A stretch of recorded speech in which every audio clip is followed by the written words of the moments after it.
All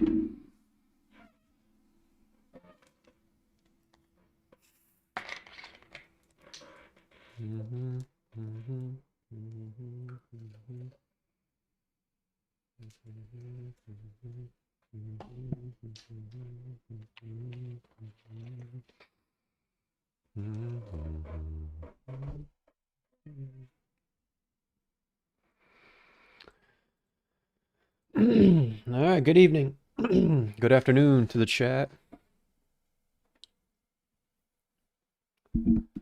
Good afternoon to the chat.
Oh, that's strong.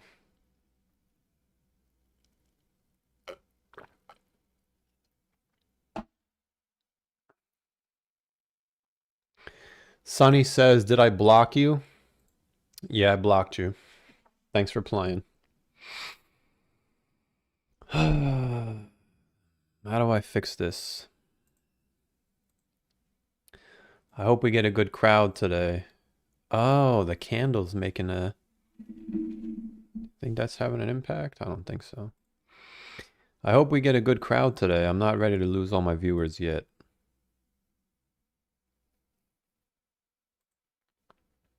Usually the viewers go away. Oh no, we got 100 viewers already. Usually the views dwindle around here. So by the end, I should be fine.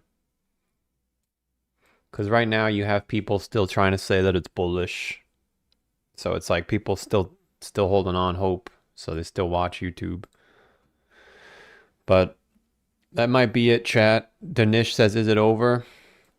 Yeah, I think it's over, man. I think it's better to accept it earlier rather than later.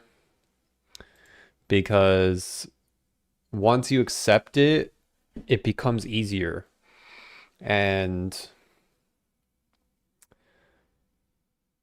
bear markets can be brutal. Like, I sat through 2018 and 2022, and I can tell you that 2024 and 2025 were very similar to those years just because we were holding altcoins, and altcoins were basically in a bear market. So we basically just sat through 3 bear markets in a row, and now we're going to sit through a 4th one. But, you know, you don't have to hold to 0. The thing is, though, this is the real bear market, so everything is going to come down now, not just the altcoins. So for the people that are just going to hold all the way down, they're going to be in a not good position when we're finally down here.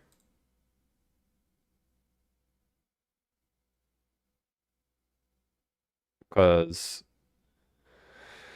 you know, I mean, whatever you're holding is might not be here next time. If you look at Shiba Inu, remember everyone that was just going to hold their Shiba? I mean, if we go down from here, Shiba is going to be down 50%. So I can just tell you one thing that I learned from the bear market. Don't go to 0. Whatever you do, don't go to 0. Because once you go to 0, it becomes almost impossible to make money.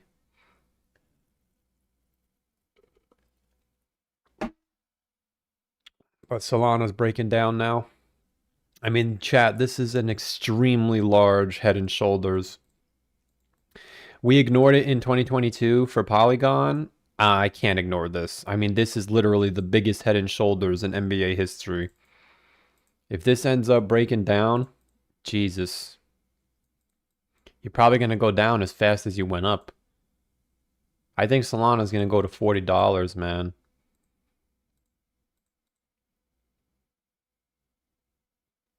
I think Solana's going to 40 bucks, chat. I think once you break this level, it's probably this actually, because there's some buyers here. Yeah, there's a lot of buyers here. I think once we break 93 bucks, it's just going to go straight down. And then from there, you'll probably get your bounce. And then we go down for the finale. And then the bull run starts again. The good news is the bear market doesn't last that long. It's only 1 year. The problem is the old coins are always bearish, so they don't even have bull markets. They're just bearish forever. So, but again, we're going to have plenty of time to come up with strategies, but the reality is the real bull run both times took place in the year that was, well, I guess actually for Solana, I can't really say that, but at least this time, the bull run took place initially when we were expecting it to. So if this is really how it's going to go, I think we could actually make the case that the altcoin bull run happens whenever it wants. Which means that for the people that are saying every 4 years, while that may be true, it's not true for the altcoins. Because Solana topped in January of this year. And obviously 280 is more than 200, but if you got out here, you really didn't miss anything. You missed 1 day, like, and to be fair, if like this could be argued from the Trump pump, the real top might have even been in November. So now we know we can't assume it's going to happen the same way, but we could speculate that the Solana bull run won't actually start until the middle or the end of 2027. But we're not going to go down the rabbit hole right now. We got to let the dust settle.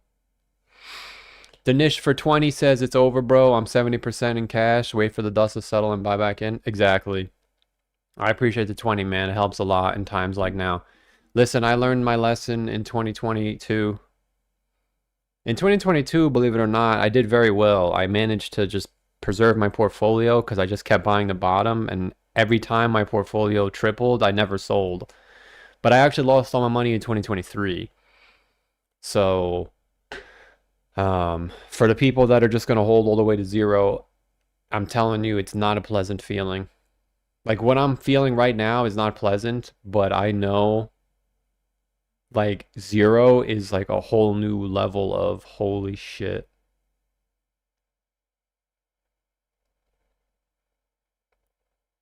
So, you don't want to go to zero, man. Because there will always be another bull market. There's always, every time, unfortunately, this is now going to be the third bear market I sat through. But every single time it's over. It's like, oh, it's never going to come back. And then it just comes back. So, like, it's true, man. When we were down here, remember, it was like, yo, it's going to take years for the market to recover. And we just teleported. Like, not even a year later, Solana was already going back up to the high. So, just like when we were up here, it's too little too late. We should have said it, which we did, but we didn't want to believe it. Just like when Michael Saylor had his party and everyone had that 100K Bitcoin party, that was your top. And then Trump made a coin. When we're down here, it's going to be something so bad that it's like, holy shit, we're never going back up. I don't know what it's going to be. It could be anything. But that'll mark the end. Now, we can't assume that Solana's going to just teleport again. We don't even know if Solana's going to go back up. Just because Ethereum didn't go back up. We don't know. So that's the problem. That's also the problem with holding the zeros. You don't know if it's going to go back up. But yeah, it's really bad if you take it off log. If you put it on linear, you could just see how bad it is. Like, I can't come on here telling you, oh my God, we're going to the moon. This is bad. So we're going to monitor it day by day. But you do have, as of now, you did break the super trend on the 8-day time frame. So if you get back over 94K, maybe you avoid it, but you don't want to fight the trend. But I appreciate the 20. Subway for 5 says, how are you going to spend the next couple years? You should move. We can't spend our whole lives waiting for the next bull market. I appreciate the 5. Oh no, dude. I'm making peace with my decisions. How am I spending the next couple of years? Well, me personally, I think it's only going to be a couple of years. I don't think it's going to be 4 years. Because like I said, yes, technically Bitcoin topped here, but the charts that I made said to get out here. And the charts that I'm going to make again say to get out around the halving. So at face value, yes, Bitcoin could go up from there, but the run where everyone's going to make all the money, in my opinion, is going to end at the halving. Not just because it happened last time, but that's how it looks like it's going to happen. I mean, I don't have a crystal ball. I can't see. So it should realistically be about 2.5 years from now. So how am I going to spend the next year? Well, I'm going to try and get down to a good weight. I'm going to live my life, brother. I had a really good year in 2023, and I had no money at all. Literally nothing. So I think just not having to check deck screener every day is going to be, what's the word, liberating in itself. Because like I had to check deck screener every day, every hour, every 10 minutes for the last 3 years, and all I did was go to 0 anyway. I didn't go to 0, but you get the idea.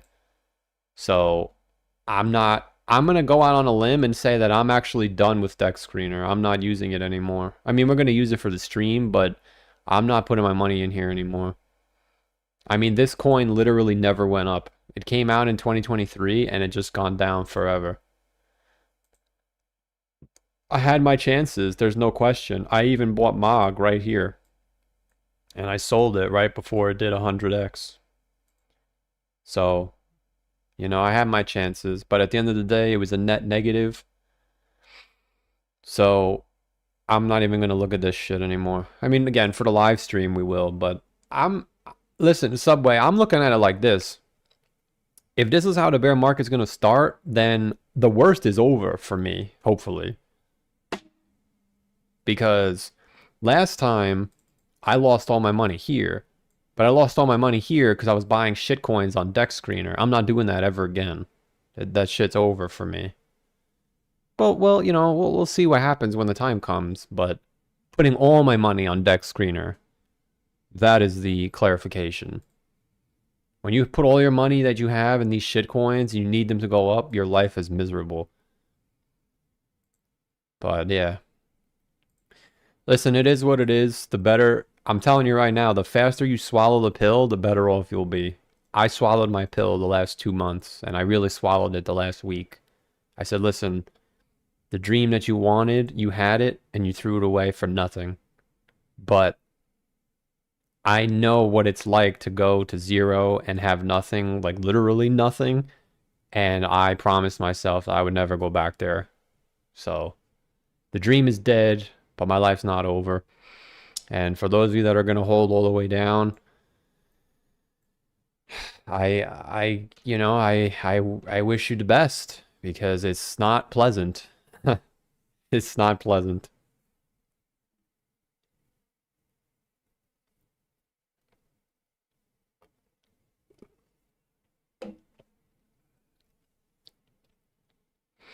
Why not put all your money in a Bitcoin short? Listen, I'm not announcing everything that I'm doing. That's another big mistake that I made. One of the biggest mistakes that I made this bull run was telling everyone, yo, this is like, oh, look at all of this. Look at this. I'm buying this. Look at this. I told people in real life, yo, I got all this money. Big mistake. Biggest mistake. So, Pocket Watch crew, the exit is that way. And this time around, we're going to keep it simple. And that's another big lesson that I learned. And that's why people are saying, what'd you learn this bull run? The real thing is, what did you learn in the last bear market? In the last bear market, I learned, if you don't think you're going to go to zero, my brother in Christ, oh, you will. Don't you worry. If you're not in stable coins, you could always go to zero if your money's in the market. I don't care if you're trading. I don't care if you're in stable coins. Maybe your stable coin is a scam. Unless you're in that good old USD, yo, watch out, man. That's what I learned from the last time. If you don't think you could go to zero, you can. And another big thing I learned is just do it right the first time. You know? Shoulda, coulda, woulda, just bought Bitcoin? Sure. Will I buy Bitcoin next time? Maybe. Depends how low it goes. But we now have so much time to plan. Maybe the right play is MicroStrategy. Maybe the right play is Coinbase. We don't know. We got to let the market come to us. But Coinbase is now foreshadowing what's to come. MicroStrategy already told us what's coming. And it's not going to be pretty, chat. So for the people that are just going to hold all the way down, I understand the thought process. I really do. It's like you don't want to believe it's over. I understand. Nobody on the planet wanted it to go up more than me.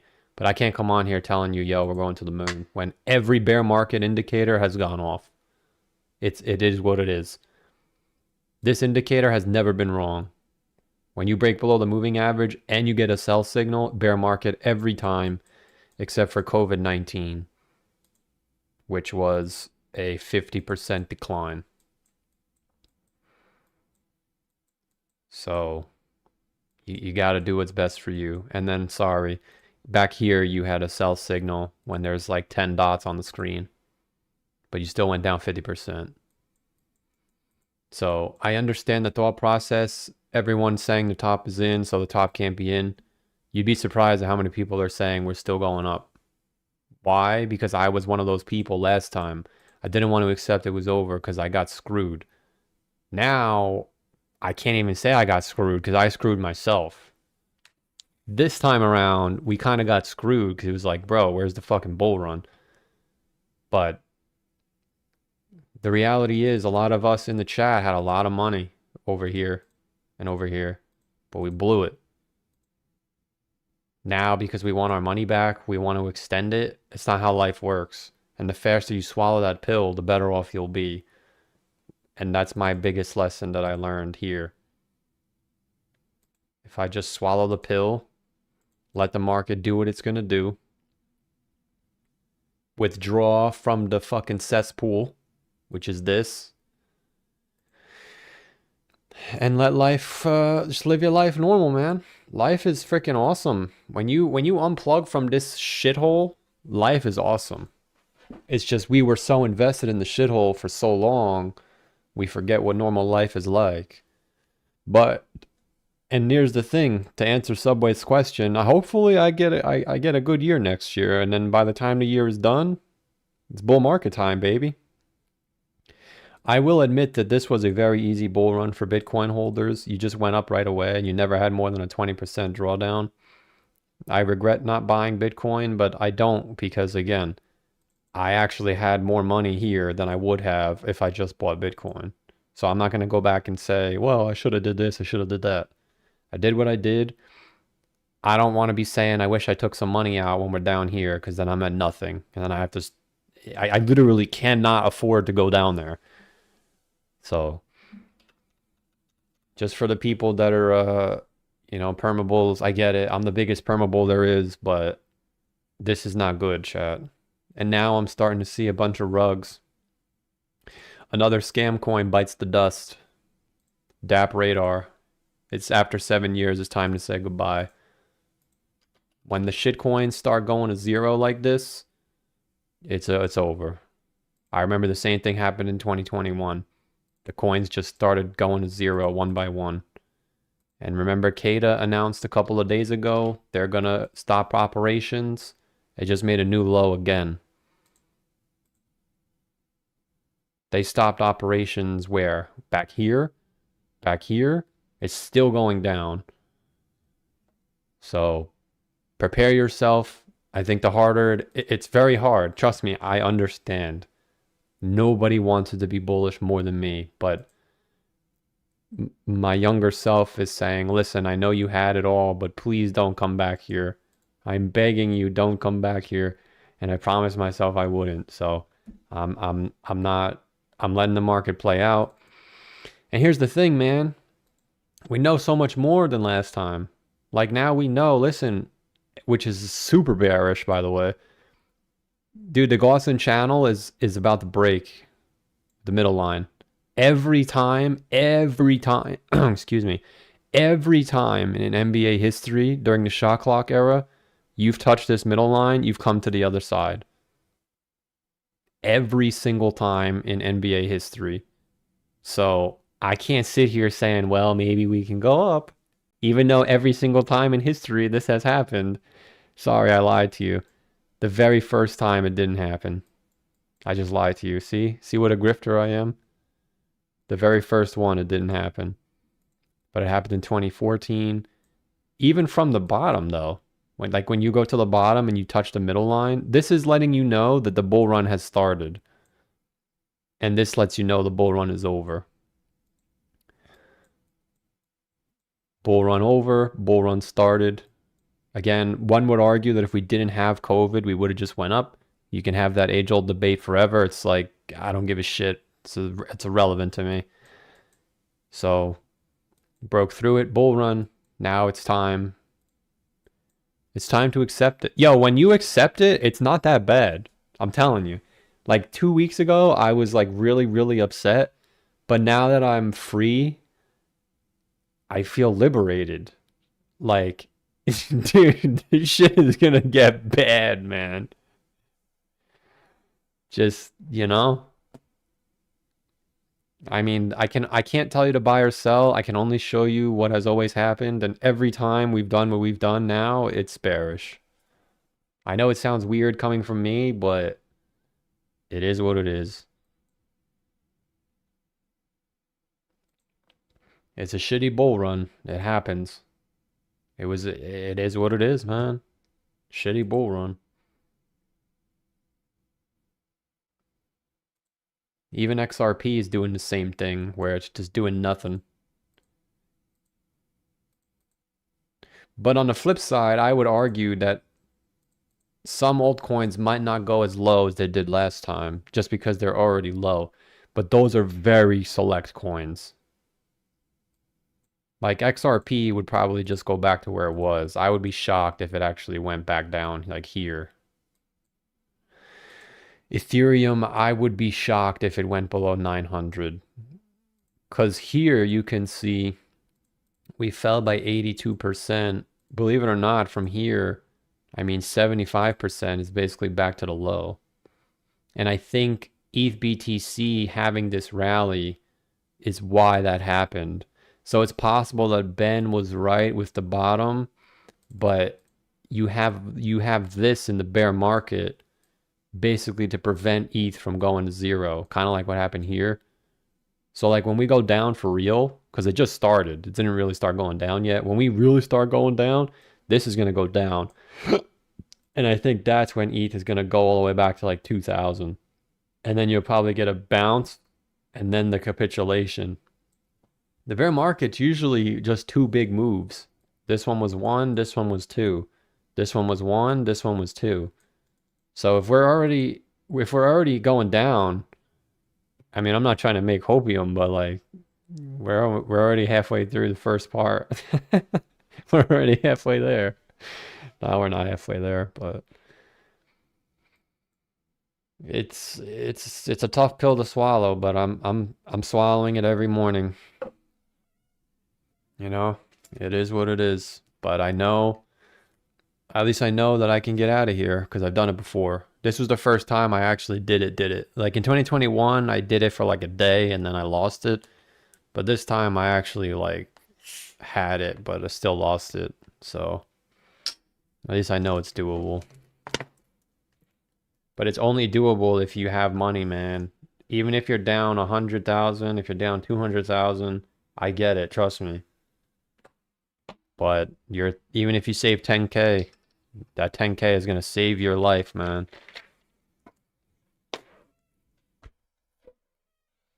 Cause hear me out. How do we know Solana doesn't go back to 30 bucks?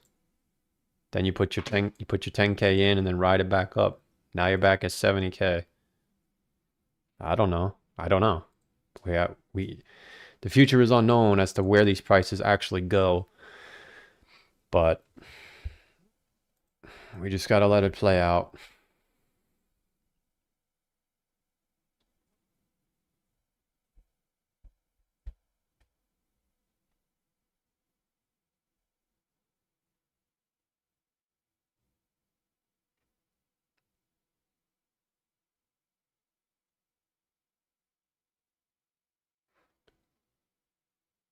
Was that Solana chart on the weekly? It doesn't even matter. It's like that on every time frame.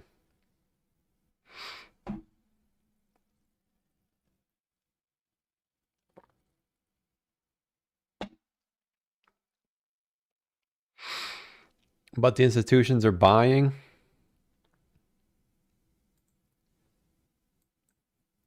I mean, I don't know what an institution is, but it looks like the ETF's about to break the bull market support as well. You already did. Trust me, I get it. And I understand. You guys, and I'm not even trying to tell you what to do. I'm just giving you the lessons that I learned. You guys know that. I never tell you to buy or sell. But for those of you that refuse to accept what's going on, I understand. I I empathize with the pain that you're about to endure because I'm enduring it too, but I think my pain has ended because I have finally said I can't lose any more money. And the thing that's kind of weird is like I lost the money and the bear market just started. So it's like, could you imagine what would have happened at the bottom? Now, at face value, it sounds weird, but it doesn't because these coins have been going down for almost a year and a half already. Some coins have been going down for 2 years. But the problem with crypto is we're all fantasizing that it's 2017 and it isn't. 2017, you dipped and then shot up. This time we dipped and then dipped again. So we don't know what the next bull run is going to be like. It could suck. That's why I can't. I have just enough money left to where it's like, all right, if I work my magic, I could get my money back. Because I think the next bull run is the last one. Because think about it. Let's take Ben Cohen's theory into play. If the next market cycle has money printing, then that means the following market cycle is going to have no money printing. So the next market cycle is going to be worse than this one. Like not the next one, but the next in 8 years. So I think next market cycle could be really good if they really do the money printing because the assets prices will be inflated so high. Like this run was, I mean, yo, we had a fucking monster run here too, man. Look at this.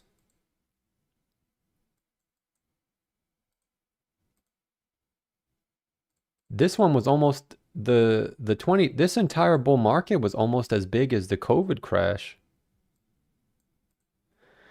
And the thing is, we don't know what this bear market is going to look like, man. I'm telling you, there's people running around saying it's going to do this. It's entirely possible it does this.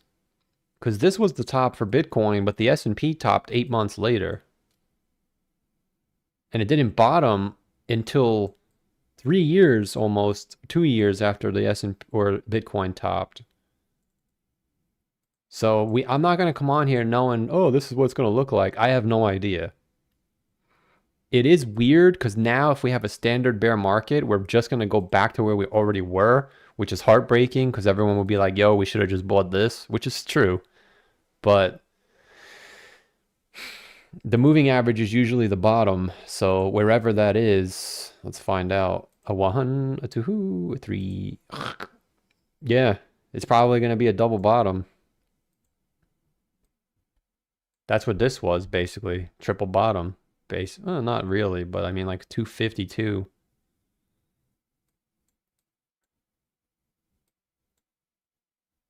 But the thing is, the S&P didn't start going down yet. And we're already nuking. Yo, if you just look at Solana, man. It's going straight down already. Whenever Solana starts rugging, it's over. It happened in 2020. It happened here. It happened here. I mean, look at MicroStrategy. Look at that shit. It's getting ready to go straight down. And once Bitcoin breaks below 74,000, I think we will go straight down. Because back here, MicroStrategy's entry price was around here, and then it nuked. So MicroStrategy's entry price, I think, is like 74K. When we break 74K, I think that's when it nukes. I would be shocked if it went to 30 bucks. Could you imagine? I guess at that point, I might just get in. Just close my eyes. Everybody pile in. But yeah, that's just the lessons that I learned, you know? Unfortunately, I'm not an analyst. I'm not a professional. I can't call the day at the top, but I've seen enough to where I take my money out. Even though it's a little peanut bag. The last time I had a peanut bag a fraction of the size, and I was able to get a Cloud9 bull run. So now my peanut bag is exceptionally bigger. So next time, maybe I'll get a big run.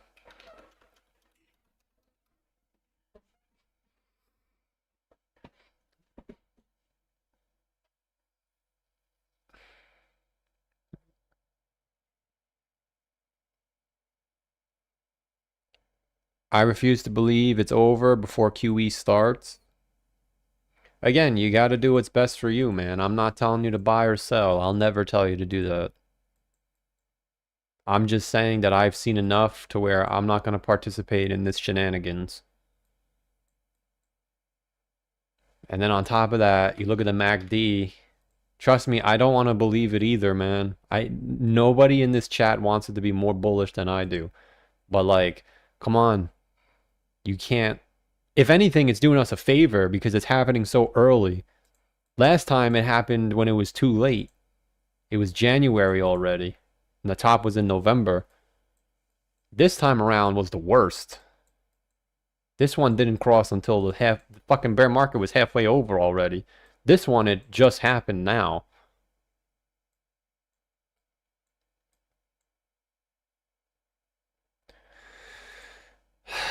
But yeah, I think for me, the biggest thing is the Gaussian channel.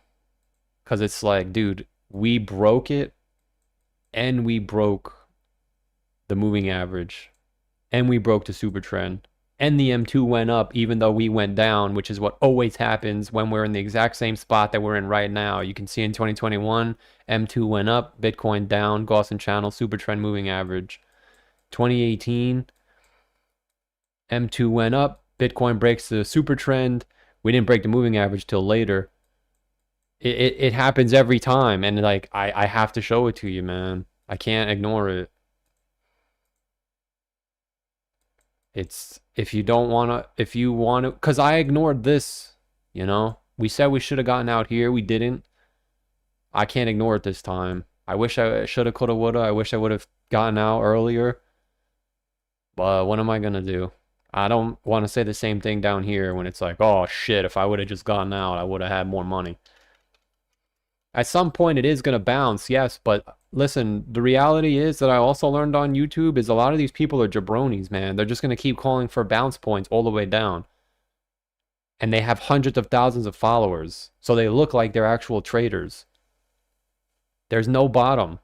No one knows where the bounce is. That's why it's a market.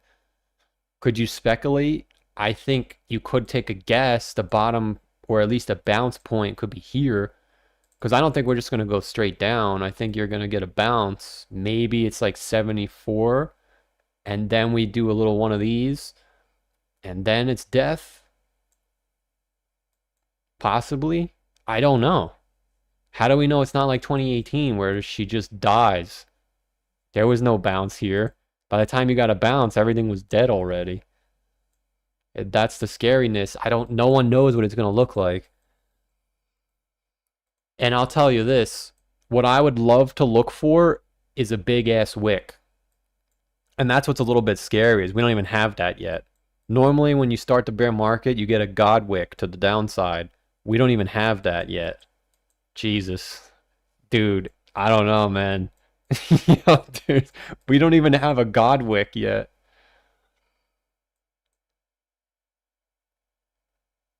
And here's another thing I want to share with you. People are saying the fear and greed is so low, so we can't go down. That's exactly how the bear market starts. The fear and greed was at 10 in October in 2018. Look, February, it was at an 8. February 2018. Oh, it's still bullish. 2021, when we started, it was at 21. 21 Savage. And the thing is, we already had the 2021 crash. Some people are going to say this is where we are. We already had that. We had it in February, which is why I'm upset. I wish I was right, because if the top was here, I would have never bought back in. But I was under the impression like, okay, I'm wrong. The top wasn't in Q1, so I'm going to get some money back. The fucking problem is everything that I bought did top right here. So it's like, almost had it. The market changes every time. So I'm not going to come on here pretending to know. But I've seen enough.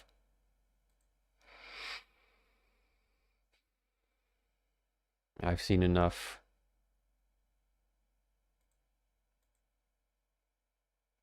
Oh wow, Sol BTC is breaking down now. Yeah, wait, maybe you could gauge where Solana is going. If Sol BTC goes all the way down, oh my God, could you imagine Sol BTC goes back down here? Solana would go back to $6. No, that's not possible. Maybe 30 bucks. Maybe 30 bucks if we go down there. But this shit is going to be so dragged out, man. I'm telling you, this is the worst. You want it to go straight down, but it's not. It's going to grind. Then it's going to bounce just high enough to get everyone excited again. And then it is what it is.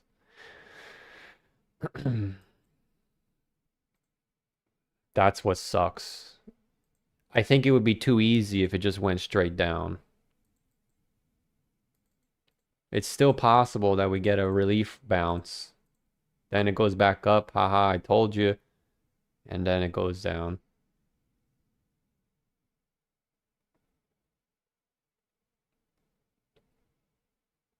And then if you're a moon boy, if you're a moon boy, I mean, the super trend is broken. So if you're a moon boy, you can't even be bullish until it gets over 104.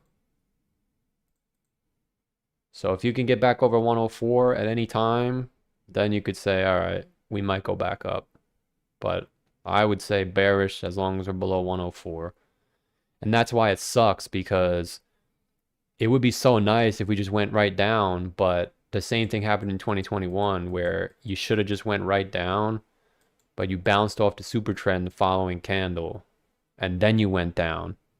But then we bottomed, and then we went up again. Then it's like, oh my God, we're bullish, told you. And then we died.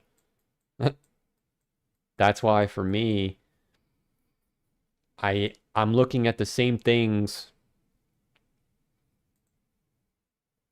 We're almost doing the same exact thing that we did in 2021. It's really scary.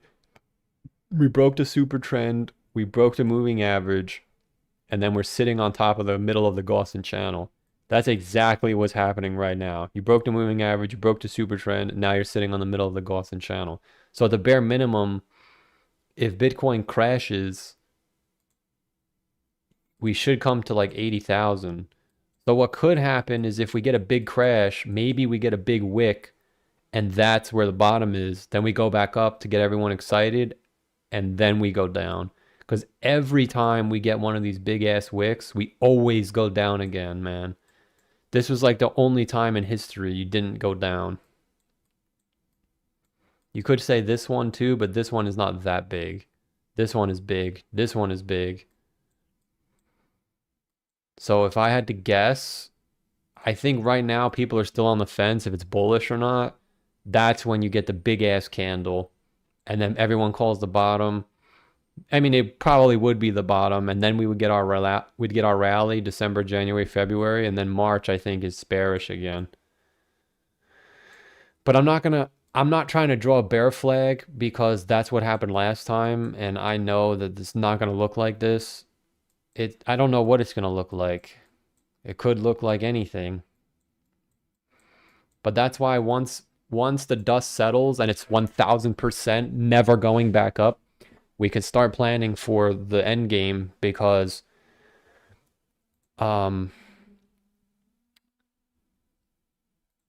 there's a lot of signals that go off right before you go straight down to the bottom. And that is what I want to plan for. Because obviously if you're a trader, then you're making money right now, but I'm a moon boy, so my only plan right now is don't lose all your money. You gotta crawl before you can walk. So if you're a moon boy, how are you supposed to trade this if you're fucking holding your coins to zero? So right now, my plan is don't lose any more money. Let the market do what it wants to do. And then when we get signals that are never wrong, like this one, like the one we're getting right now, then I'll make a plan. But my plan right now is don't lose all your fucking money. That's it. And for some people, that's all that matters. Because even if you're a permabull like me and you just sit in cash, it comes all the way down here. Even if you don't buy the exact bottom, at least I got something. If you go to zero, you can't do anything. You just fucking sit there. As we used to say when I was in school, with a thumb in your ass, doing nothing. Dude, ETH's about to break the super trend too, chat. Every time the super trend breaks, ETH goes straight down, man. I'm trying to, it's like, I don't want to believe it either. It's like a nightmare. My nightmare just came true. My worst nightmare has officially come true. And I'm still alive, so could always be worse. But I'm telling you, when you're in cash, it feels different. Like you don't really feel the squirming around. Even though I already squirmed around for the past 6 months, really bad.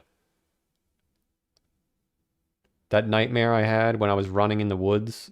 No, it wasn't even a nightmare, it was real. When I was running in the woods on that day of the candle, that wasn't even my low. I lost half my money after I fucking fucked up terribly.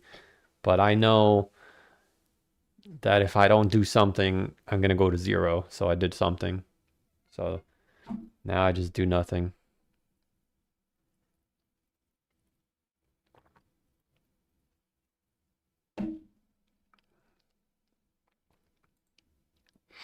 It would be nice if it just went down. Because then we could stop worrying about, oh, what if it bounces? And like I get the thought process of, well, what if it bounces and it goes back up? We're past that point though. That's the problem. You could have pushed that argument at the moving average. Now we're gonna get 2 weeks below the moving average. I mean, MicroStrategy itself is literally screaming, brother. What you gonna do, brother? You know, you had it right here. Broke the moving average, bear market. What you gonna do, brother, when I go all the way back to $50? And that's another thing, dude. Like I said before, let's just say you had 100K and now you're down to 5K and your life is ruined. I trust me, I know the feeling. You save that 5 grand instead of going to zero. If MicroStrategy goes back to $50, at least you got that 5 grand. Maybe you'll get your money back next time. Maybe you don't. But you're not getting it back either way if you lose it all. You need to save dry powder. And I never said that dumbass word. I don't even know why I said that.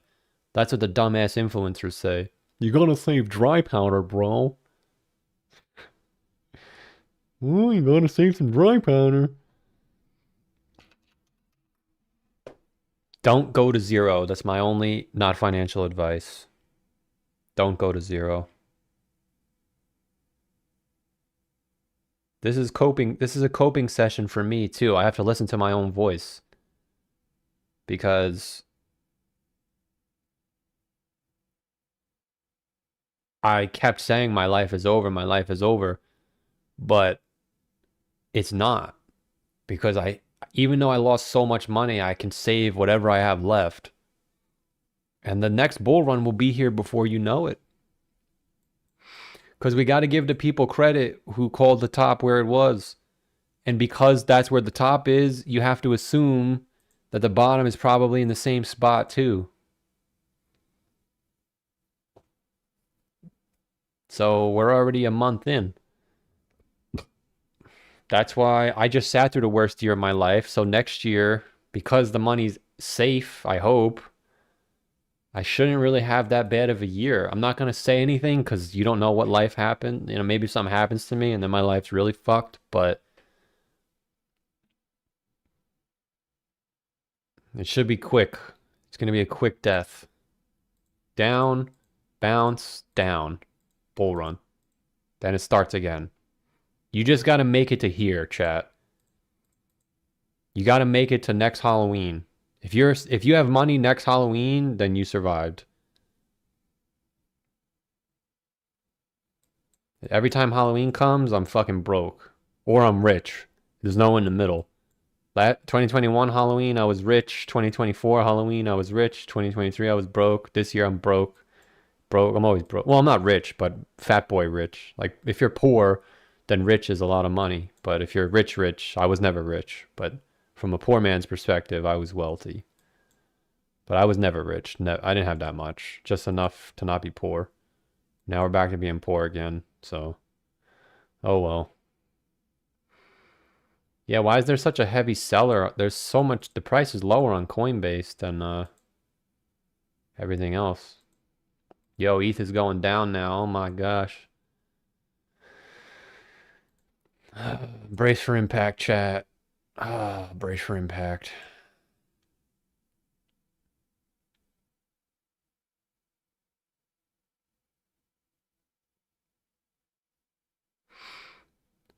David B for 2 says used car and cat dog. I appreciate the 2. Oh wait, I got a couple super chats. Hang on a second.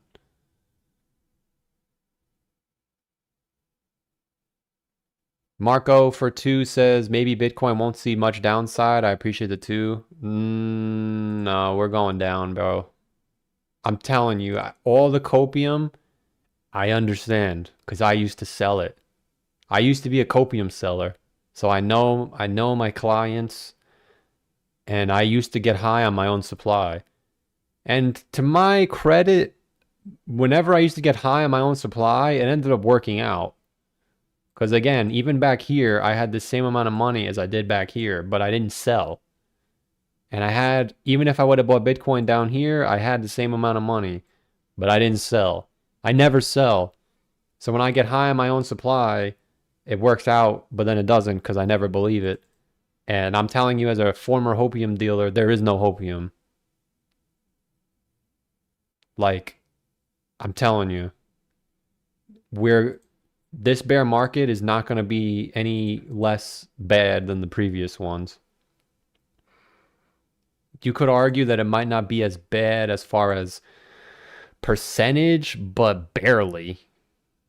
I mean, this one was 83%. This one was 77%. So maybe this one is like 70%. That's still 36K, brother. What you gonna do, brother? Yo, that's fucking terrible. 36K. That means if you bought 5 years ago, you're in the same spot. I don't think it's gonna go lower than 30, 40K though. If it goes back to 30K, then I guess God bless.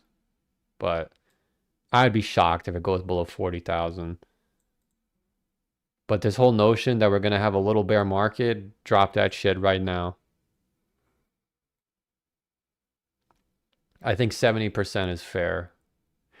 Because even Dogecoin too, I I would be shocked if it broke the low, but I'm not gonna say it's impossible. Because this is a 93% drawdown, but we did a 300x. So it's like, do we have to have a 90% drawdown? Even if we did that, we would go back to 5 cents.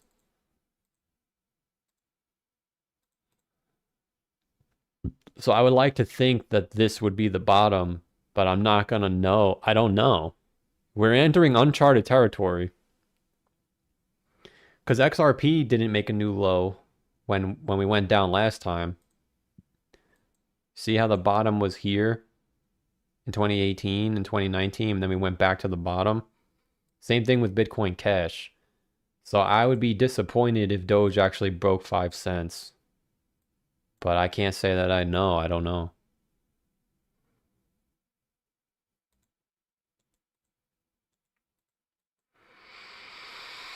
David B for 2 says used car and cat dog. I appreciate the 2. Yeah, my deck screener days are over, man. I'm never coming back to this shit.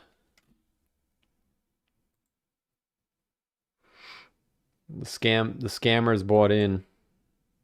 If you're already in, now would be the time to cheat. It came right up to the box. Look, the box was already there. I didn't even draw anything. Yeah, if you're in, now might be the time to cheat, brother. Brother.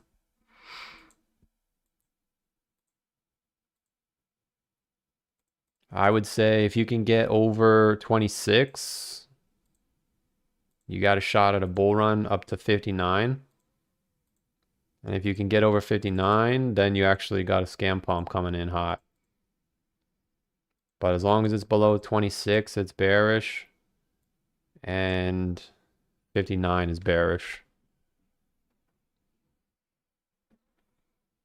And what was the other one? Cat dog?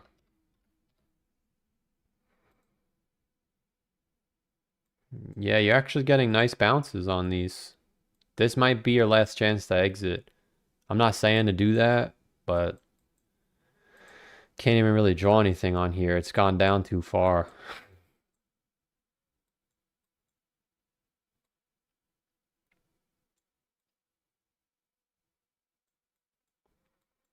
It's gone down too far. Same concept though. The 236 is acting as resistance. So as long as it's below 31, it's technically bearish. And if it breaks over 31, it should go to 52. And if it ever gets over 52, you could say to the moon. If not, bearish. I appreciate the 2. Can't even say at least we learned for next cycle. Well, the one thing we did learn is the market cycle top is not the same as the altcoin top. And we fucking nailed. I know I got trolled a lot, but we nailed the alt rally. We said, yo, the end of the summer should be when everything picks up. Remember I made that video, the Lord Narwhal anthem? Lord Narwhal, sound the alarm? Or some shit? That was this.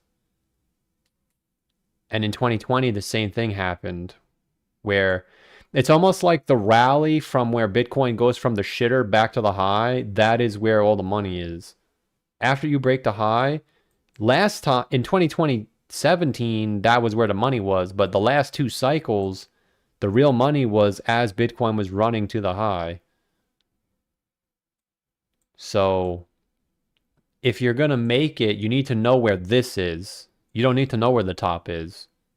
You just got to know where this is. And even though my charts were wrong for the top, we got this right. So we just have to get it right again. And that's it. That's why you cannot go to 0. Because if you go to 0, you cannot partake in this.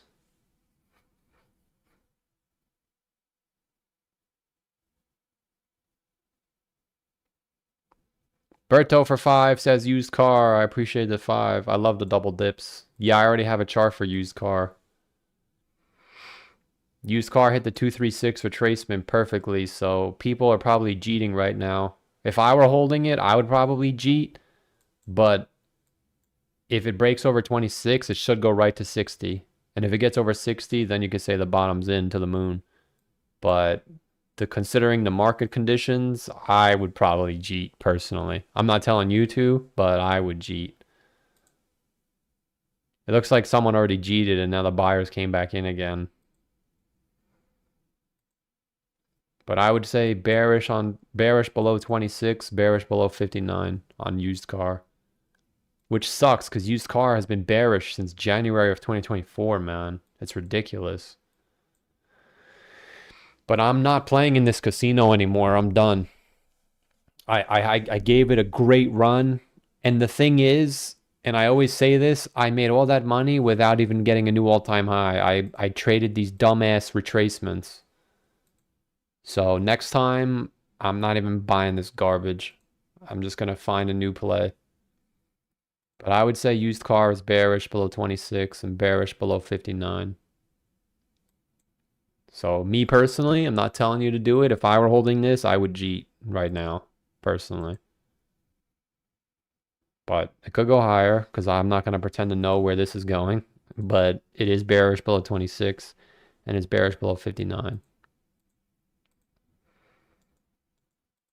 And I know the thought, it's like every time we bounce, that was the bottom, that was the bottom. But chat, there's no bottom, man. It just keeps going lower.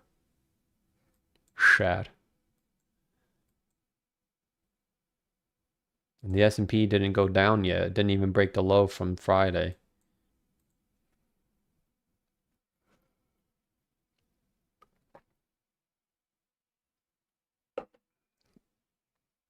Eat my shorts. Gifted 1 sub. I appreciate that. I sold. I appreciate you, Big Tone. I lost all last 2021. Now I'm still at a loss, but I'm here starting from somewhere. Not from 0. That's how I'm looking at it, dude. And I didn't do anything. Like, maybe we teleport back up, but I'm not going to tell you that. That shit is deadly. And it's really deadly when it comes from big YouTubers because it looks like they know what they're talking about. But after this cycle, almost everyone got exposed, myself included. So you can't even listen to what they're saying because they don't even know. But I'm not going to come on here telling you that we're about to bounce when every single bear market indicator that has ever been triggered in history is going off right now, today. Sell it all today. No, don't do that. That's just a quote from a movie, not financial advice.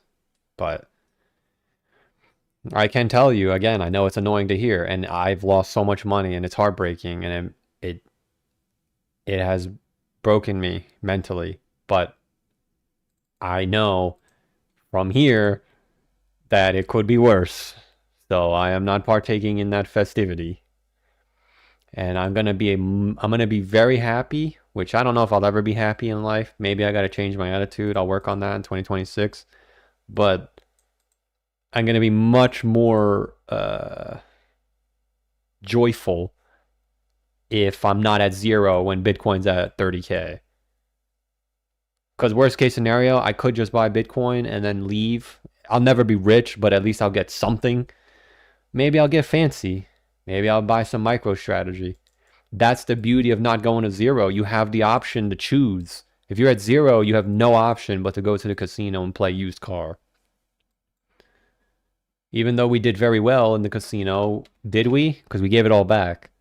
The casino will always win if you play long enough. Doesn't matter where you're playing. If you're playing in a deck screener, if you're playing on leverage, if you're playing anywhere, if you play long enough, the casino will always win. And Lord Narwhal pointed it out best. I literally bought the bottom on all of these coins and I sold them all. I bought the bottom on Turbo right before it 80x'd. I bought the bottom on Mog right before it 80x'd. I had my chance. And that's why I'm telling you that I had my chance. And I'm not going to come on here wishing for more chances when I already had my chance. It's over now, chat. The faster you swallow the pill, it becomes easier every day that passes. I'm telling you. And the faster we get this shit over with, the faster we'll be able to recoup. Because if you're asking me personally, I don't think it's going to take 4 years to get that money. Because like I said, even though my chart was wrong for the top, it was almost spot on for the big rally. And the new charts that I'm going to make are already saying the rally is going to end at the halving for the shit coins. Bitcoin could top anywhere, I don't know.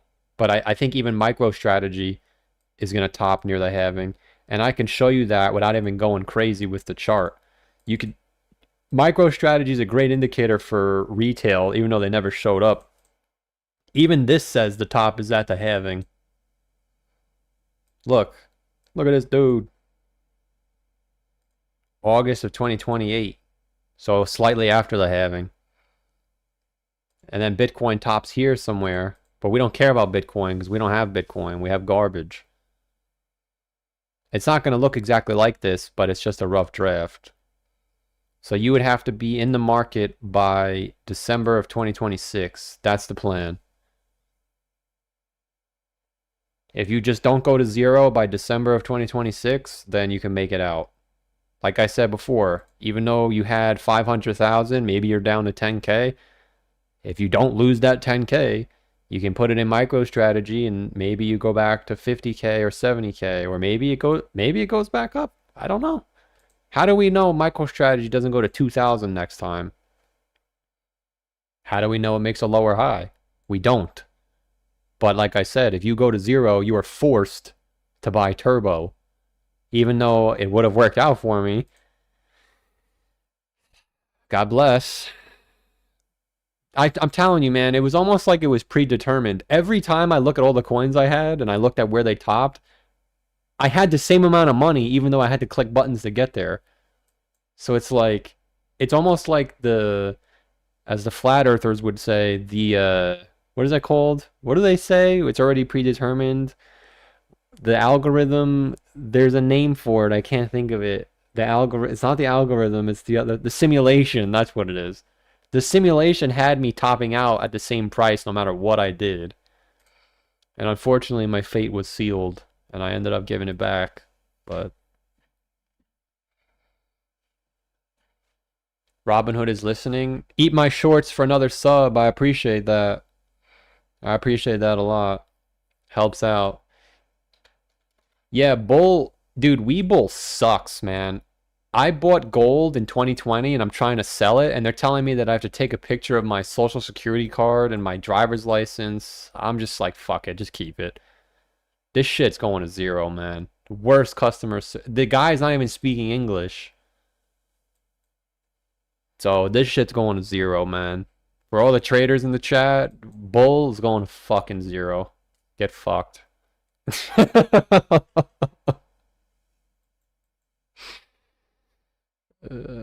I was in my account last night. I log in the same computer the following day and they say, sorry, it's not you. Now you need to send me all your bank information. Hello, send me your bank info. It is what it is.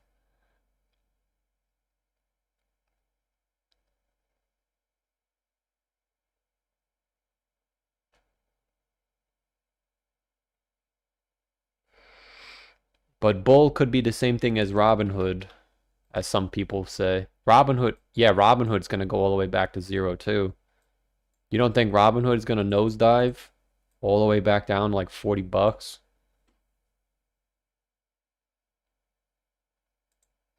I just hope Doge doesn't go to zero. I hope Doge survives because I need Doge to survive just so I can make videos. I would be shocked if Doge didn't survive. Because you could say the same thing about Litecoin. Doge went up higher than Litecoin. If Doge goes to zero, then Litecoin will also break down. The altcoins are holding up well, so it gives the appearance that it's not actually bearish, but I'm telling you, we haven't gotten that God candle yet. That's the problem with the altcoins. When you get the God candle, which I guess you could say that's what this was, but we didn't get the big one, the big one. Like the one that says, holy shit. Like this, remember when we got this? There was 800 people in my stream, and my channel was half the size. We're at 350 now, so we're getting close. But I think when you see this God candle, that will probably be... Yeah, I mean, look, man. It's bad. We haven't gotten one yet. If you want to say this one, I guess I can't really argue with you, but it wasn't that big. Dude, it's actually happening, chat. I can't believe it. It doesn't even feel real, man. But the faster you swallow your medicine, the better off you'll be. And we didn't even get the Fed meeting yet either. Every time we go into a Fed meeting, it's bearish.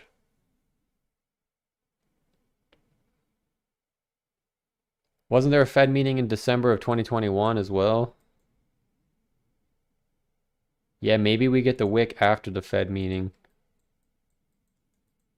I don't know. Let's just let it play out, chat. I don't like thinking about the negative stuff.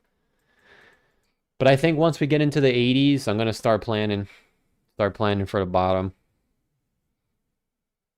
Because there's a play to make once you break out of the Gaussian channel, we usually go straight down. So I hope we don't break below 80,000, man. I hope we go down to 80K and then we range for like a couple months. So I have time to plan. And then we go down. But another big indicator that I use, remember from 2020? Well, I guess none of you were here. No, you were all here pretty much. Remember the EMA ribbon? That shit ended up playing out. Where the final balls, the final moving average turned white and it went to the bottom. That's how you know you're about to go straight down. It happened in 2022. It happened in 2018. It happened in 20 whatever year this is. So like we're gonna be prepared this time. But yeah, chat, we're literally below all the EMA ribbons for the first time, you could say, since August of 2023. And once the white line gets on the top, it's a bull market. Yeah. So there's gonna be time. Don't you worry. Right? Doesn't it just feel like it's gonna snap back up, but it doesn't. It just keeps going. I'm telling you, my moon boy inside is like, oh my God, oh my God, oh my God. But every day I look, it's just going lower and lower and lower. And the people on Twitter are saying the bottom is in, the bottom is in. Dude, from the fucking liquidation, Solana is down 25%. That's not even like remotely bullish.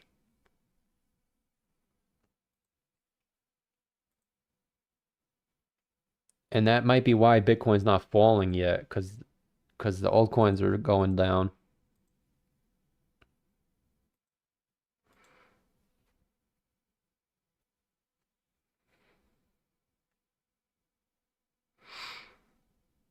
Demon for 5 says, Mystery Mary, is this dead or might have a balance working right now? I'm thinking of selling it. I appreciate the 5.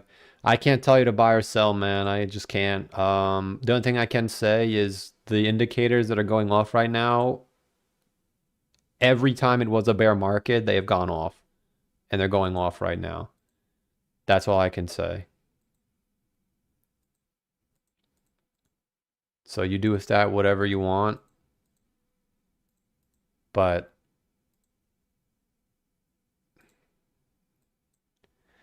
if we did go back up, it would be the biggest bear trap. Because even in 2021, even though it was technically the biggest bear trap by measurement, you didn't break the bear market indicators like you did this time.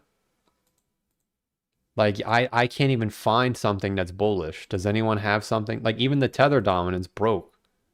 Remember this was supposed to be the top? It just broke. At least mine broke.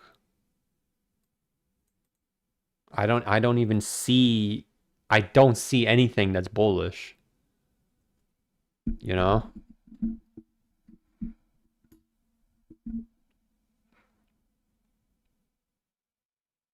There's nothing. MicroStrategy is about to go nuclear. The downside. It's sad. It's a sad. It is sad if you think about it, but don't look at the past. Look at the future. And if you hold all the way to zero, you're gonna have a rough future. My rough future, I'm hoping I just went through from November of 2024 till the end of next year.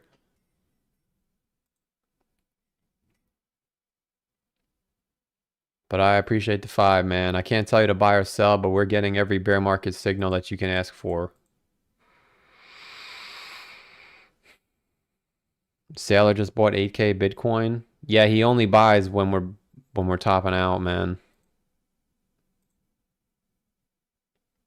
Someone said that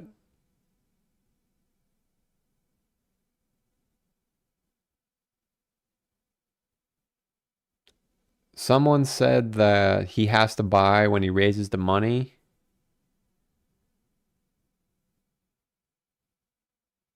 But he just doesn't buy whenever we're crashing. He only buys when we're up on the ceiling or we're going up. Like very few times did he buy down here. Now, I will say, man, like I don't know what I'm gonna do next market cycle because if you look at who's holding all the Bitcoin, I saw something that said MicroStrategy almost has more Bitcoin than the fucking ETF. And this ETF sucks. I didn't mean to use the foul language. I'm sorry. But I'm still not 100% sold on MicroStrategy because I'm also aware that it is true whenever I do something, it doesn't work. So I'm not even going to say what I'm going to do.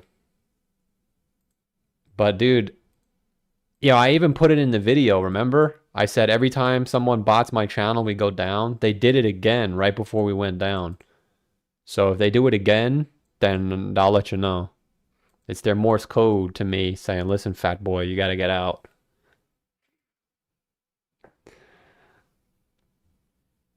Eat my shorts. I appreciate the sub, man. Suggestion on the best months to enter. Personally, I think December. Like, I know I'm not going to be able to call the bottom or the top. I know there's a lot of experts in the chat and a lot of experts call the top. I'm not going to be able to buy the bottom, but usually you get a month or two after the bottom is in to get in. So like this bottom was in November. We didn't go up until January. So for me, I would say the best time to get in would probably be November or December. Because the chart millionaires are saying the bottom is going to be in October. Maybe it is, but a 10% miss isn't going to make or break you, you know? Like if you bought at 15 or you bought at 17, if you stayed in the whole time, you didn't really miss out on anything. But now we know a lot of these indicators don't work anymore. Pi cycle moving average, which I always thought the pi cycle top wouldn't work. But the pi cycle bottom doesn't work either. We have to accept that this is not the same market it once was. It sucks, and I can't believe I'm saying that gibberish, but it's true. We just witnessed no alt season. We witnessed barely an all-time high for Ethereum. So it begs the question, do you even buy Ethereum next time? I don't even know. That's what's scary. It's like, well, what do you even buy? You can only say Bitcoin, but like the returns are getting really small. I don't even think you can buy Bitcoin unless you're wealthy.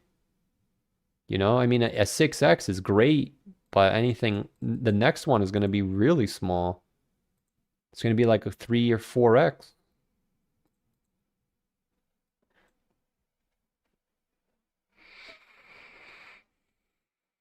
If this is the biggest bear trap, is the best time to buy. The problem is, if it was a bear trap, I don't think it would have went this low, man. Like, I even tried to give the bear trap a benefit of the doubt, and we just sliced right through it. I don't know. I don't think it's a bear trap anymore. Dude, like, it's bad. I mean, Solana's printing. It didn't get confirmed yet, but it's printing one of the biggest head and shoulders you'll ever see. Like, that is bad, man. If you take your log chart off, everything looks terrible. It's like look at Bitcoin. Ugh. Ugh. Brother, every time we go over 100K, people can't wait to get out. It happened in January, it happened in December, March, sorry, November. It happened in July and September. Nobody wants to buy Bitcoin at 100K.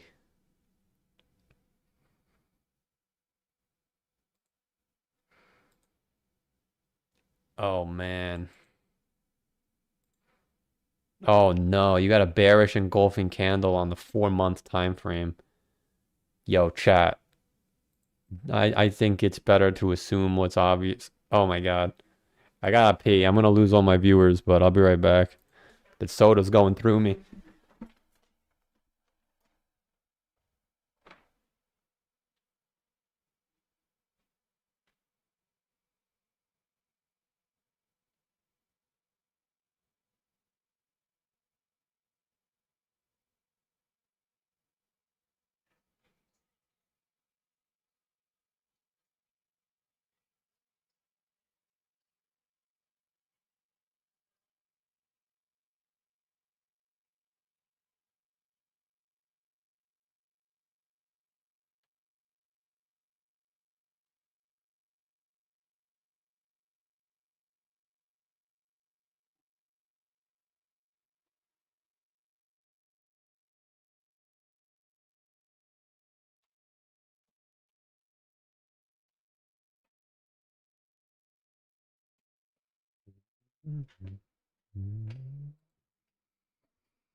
At least we're seeing it this time, not holding all the way down. They haven't passed the Market Clarity Act.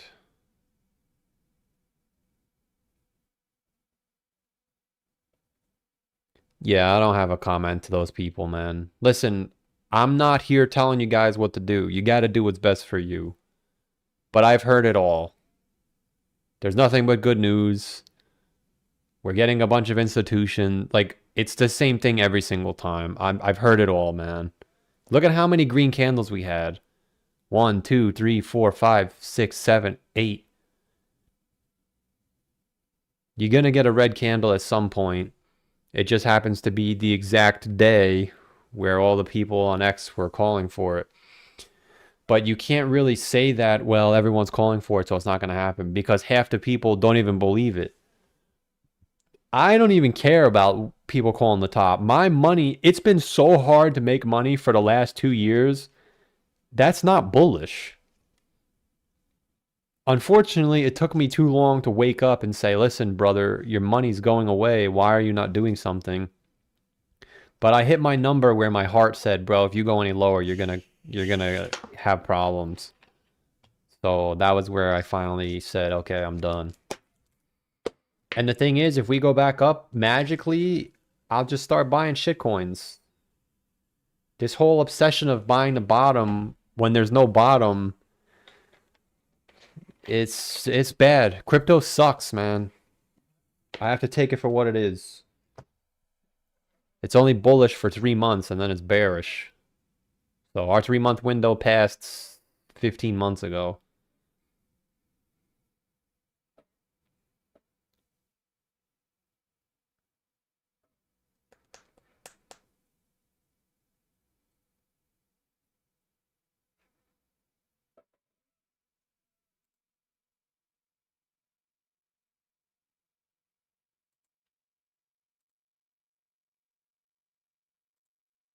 Man, the 5th year, look at the candle's red.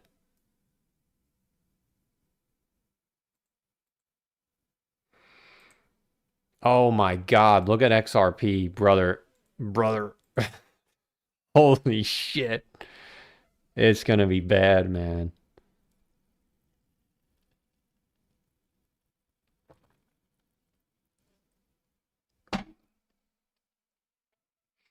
Dude, you can't, come on. I'm the biggest moon boy there is. You can't look at this and say that's bullish. That is like, isn't that called a gravestone or no? That means you're going to your grave? I don't even know if that's true, but come on, chat. You're gonna tell me you're going all in on this?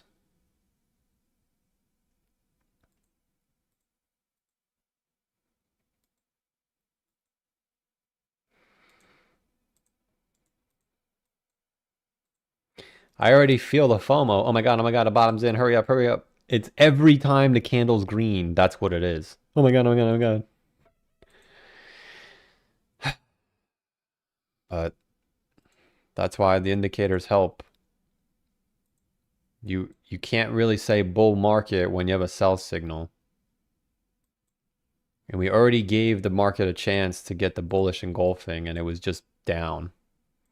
And today's only Monday. We don't even want to know where we're at on Friday.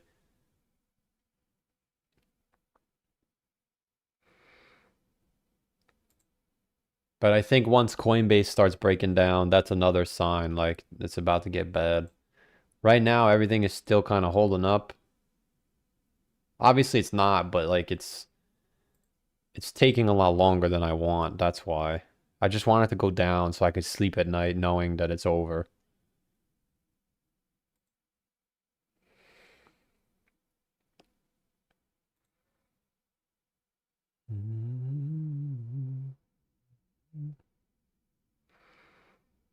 I appreciate the sub from Eat My Shorts.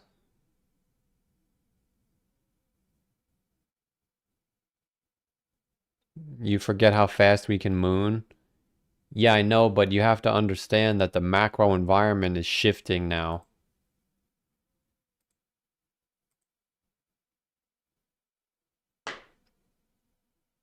You're no longer in a moon environment. It's bearish.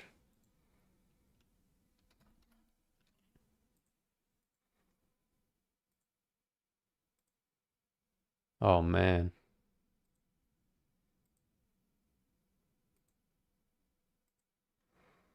Yeah, this is about to cross the dotted line. This is what I thought would happen in Q1, but it's happening now.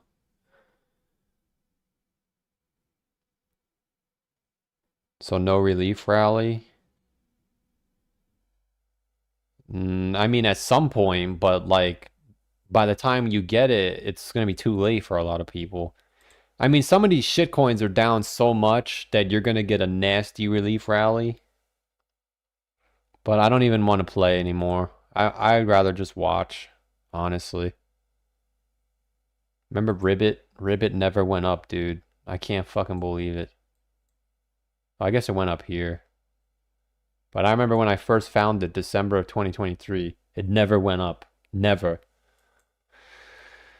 That's why I'm done with altcoins, chat. I gotta make a new game plan. I'm done with this shit. There's no more 30x for me. Listen, I've been here for so long and I never got a 20x. When am I gonna wake up and say it's never happening? So this is my wake up. The good news is the market will be here forever. The bad news is the market that I once loved is no longer. But now we have to reboot, start fresh with a new perspective. I guess the hopium bone would be maybe the bear market's not that deep for Ethereum because it kind of already went down.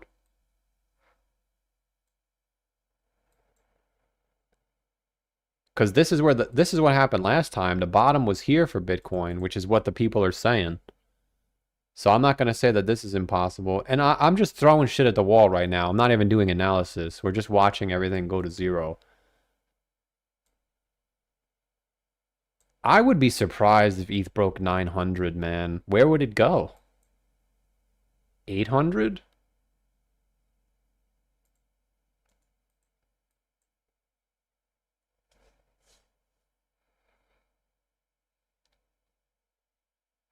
Old coin season coming, brother. Brother, what you gonna do, brother? And the DXY is curling up too.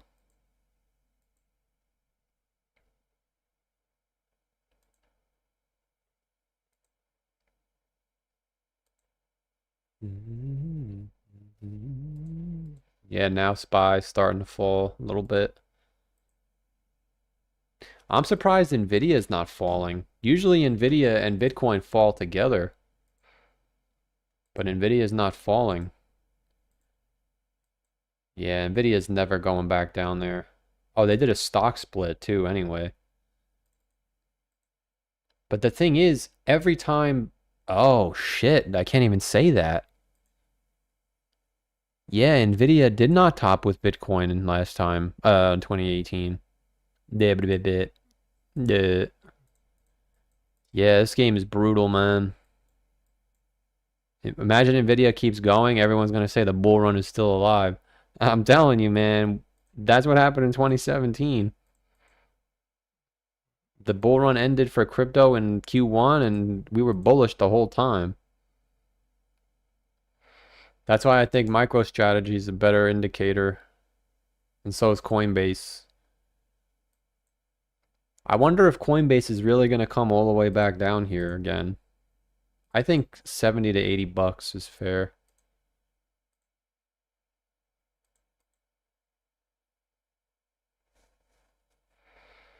What do I think of Myro? Zero. It could be it could be a good play for the bounce. Whenever the bounce comes, Myro's going to be really good to play the bounce, but I'm done with the gambling, man. I'm done. I would rather watch the bounce play out, and then if it's a lower high, then you could say, all right, well, what can I do for the downside now? Because like shorting here, if you're good at it, that's good, but I'm not gonna try and short when we've been going down this many times.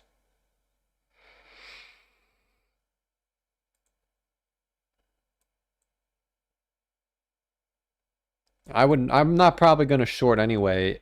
The only time I would short is like I said before, when there's 100% win rate, which is when the moving average with the EMA crosses down. And now that I'm showing you, it's not gonna happen.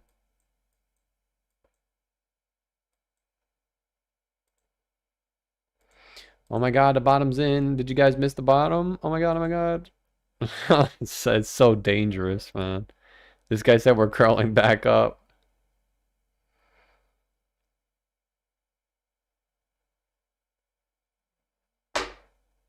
What happens when the Bitcoin dominance might never go down. It might go all the way back up to here, man. It's 70%.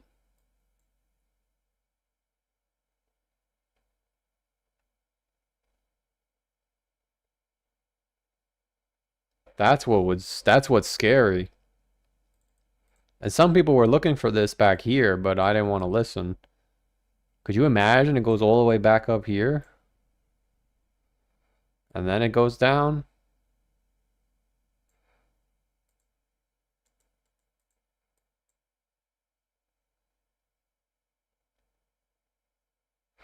I emptied my bank account, the money that's supposed to be for a car, and bought the dip 30 minutes ago.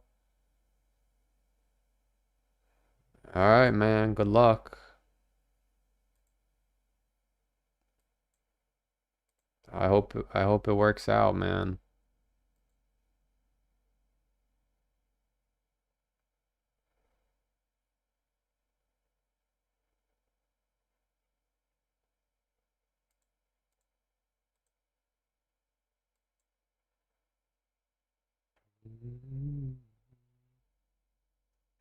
What's December 17th? I have no idea.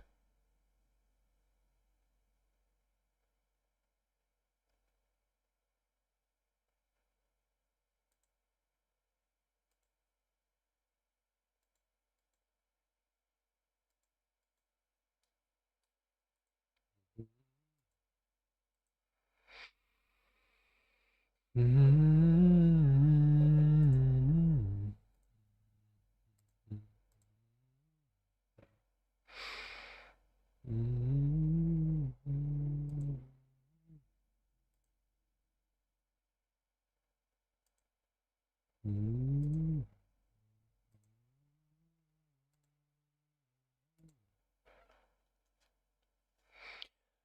76K by January. I hope so, man. I really do. Because once we get the big flush, then everyone knows it's a bear market. But even when that happens, people will still say it's a bull market.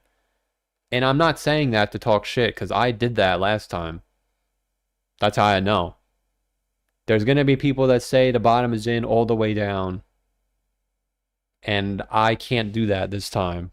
A, I can't lose any more money. B, I'm not destroying my viewers purposefully. It's one thing if you actually believe it. Because I was in denial. Oh my God, how could the bull run be over? I am not in denial, brother. Brother, look at this shit, brother. Even I, being a moon boy jabroni, I can't look at this and say, oh my God, if you guys don't buy this, you're gonna miss the bull run. That's like the Grim Reaper knocking on your window. You gonna buy in, fat boy? Do it. Or not the Grim Reaper, that guy that takes the balloon. Take it. Take it.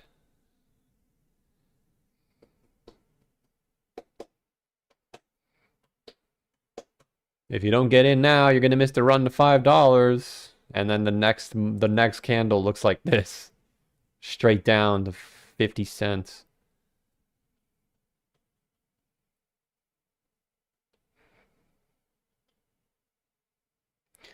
It's alright, chat. We're gonna get through this. Alright? I have you and you have me. Even though half of you are gonna leave. That's alright. I just need you to stay until... You can stay until, like, April. Because once we get to May, the bull run, or the bear market's, like, halfway over. So I'll pretty much be preparing for the next move. You can kind of see it looks like a big traffic cone. Maybe, listen, maybe it's like the bull market where it just does the same exact thing over and over again. Yeah, we got to be open to that. We can't just assume it's going to look like this. Maybe it just does the Christmas tree. And then the bottom is right here. Oh no, it's going to be faster than this. Yeah, if the moon boys are saying the bottom is here. That's why we just need to get that initial flush. Once we get that initial flush, then you know, like, okay, it's never going back up. Then it bounces, and then it goes down forever. What's the plan for the next bull run, man? Coinbase? I think Coinbase, yeah.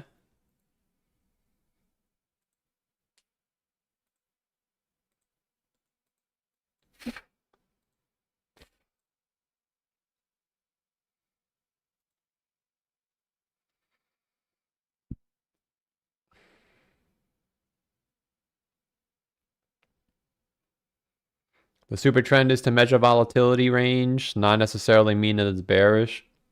I mean, again, I'm not saying what to do. I can only show you what has happened, and every single time, we've broken the super trend with the moving average, it was a bear market. That's all I can say. Maybe it's different this time, but I can't come on here saying that that's what's going to happen. No, it's different this time. So you got to do whatever you think is going to work out, and that's all you can never do, you know? Maybe it's wrong, but wasn't the initial flush on the 19th? I mean, you could say that, yeah, but like, I'm talking about the flush where it's like official, because now we're below the bull market support, which historically in 2021, you got a big flush down. In 2018, you got a big move. I don't know if it's a big move down. How big is this? It was 23%. So even if we got a 10% move, I mean, that's the problem. I don't even know how much lower we can go without getting a bounce, because dude, believe it or not, we're already 10% away from the moving average. So a week ago, we were saying if we hold the moving average, we're bullish. Now we're down 10% and we're still trying to say, is it bullish? Like, I'm telling you, it's going to be bad, man. People are going to keep saying, well, maybe it's still bullish as it goes all the way to 50K. And the problem is the moving averages don't even work like they used to, trying to find the bottom. Because remember how we're not allowed to break the 200-week moving average? And then we went right through it last time. I mean, if you bought at it, you still pretty much got close to the bottom, which is probably true this time as well. But I don't know. 45K is pretty far from 55K. That's a big deal. That's like 30% almost. But there's plenty of time. I'm not even trying to worry about the bottom right now. Right now, I only have 2 goals for the rest of the year, and none of them involve making bullshit charts, trying to call the bottom. So right now, we're just going to come on here, enjoy the ride the rock's taking us on, and get ready for the next round. Magic Ostrich for 5 says, just sold my Doge, player eliminated. I appreciate the 5, man. I appreciate the 5. Yeah, listen, man. It's a tough pill to swallow. I'm telling you right now, it brings tears to my eyes when I think of what I had and how I threw everything away for nothing. But you can't go to zero, man. You can't.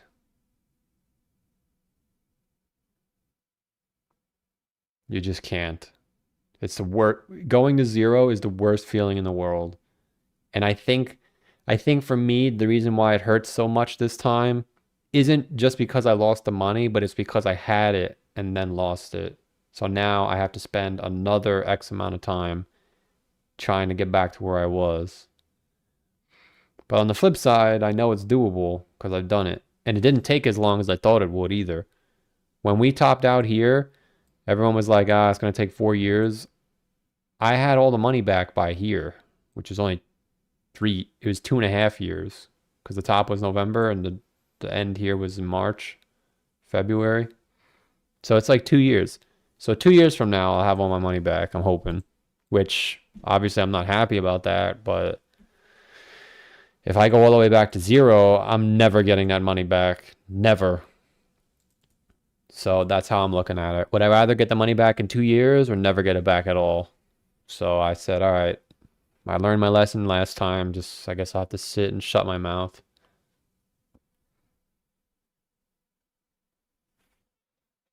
But I appreciate the 5, big boy.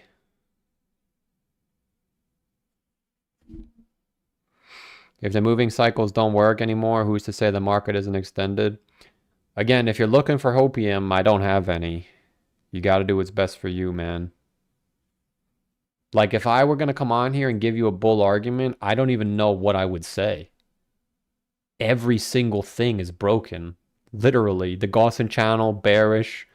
The super trend, bearish. The EMA ribbon is bearish. Dude, every single thing is bearish. The S&P is, the S&P is still bullish. MicroStrategy is going straight down. Like, I don't even know what I would tell you that it's still bullish. And I always make bullish bullshit. It does look like you should get if this ends up happening, you should get a bounce until January, and then that everybody will get bullish again. But I don't know if this is going to happen because that would mean that the bottom is basically in March for MicroStrategy, which does line up with my Moonboy theory. We're going to have to look at that again because I hate to say it, but for MicroStrategy, it was fucking spot on. Even non-Ngoyan will tell you. The Moonboy strategy applied to MicroStrategy, you literally bought the bottom and sold the top. And now it looks like it's doing it again. Where the bottom would be around April, March. And then the real bottom for Bitcoin is in October. And then it starts again. Let's see what happens, man. Let's see what happens.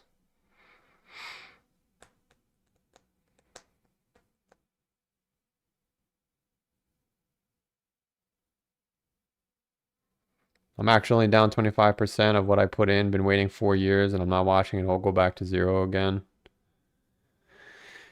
Yeah, zero is tough, man. Zero is tough.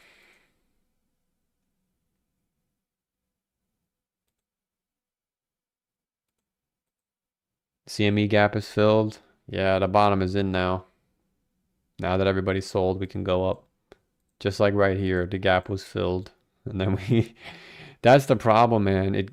I get it. Like I have the same feeling like, oh, well, what if it does go like this? The problem is we're so low now. We could do this and it would still be bearish. We needed to have this up here because we were over the moving average.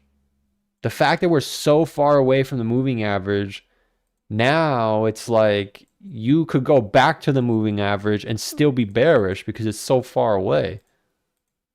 I guess the death cross didn't work. That's all right. I've had plenty of shit indicators, you know? Now we can spike back up to 103. Everyone say, ha ha ha, I told you it's bullish. You were bearish at the bottom. And then it goes down like that. I don't know if that would happen this early. You can see here, it took a little while. That's why I would love for us to just go straight down. Because then you know when you come back to the moving average, you could try and short. Because even if you're a jabroni, it's like you could try and get some type of short, you know? Because in 2018, sorry, in 2022, you came back to the moving average. In 2018, you came back to the moving average. I think if we went back to the moving average now, it would be not good because then you don't even get a chance to do anything. It's just, you know. But I genuinely don't have any hopium. I don't even know. Like, if I were gonna make a bull argument, what would I tell you? I don't know. I don't know. I don't know.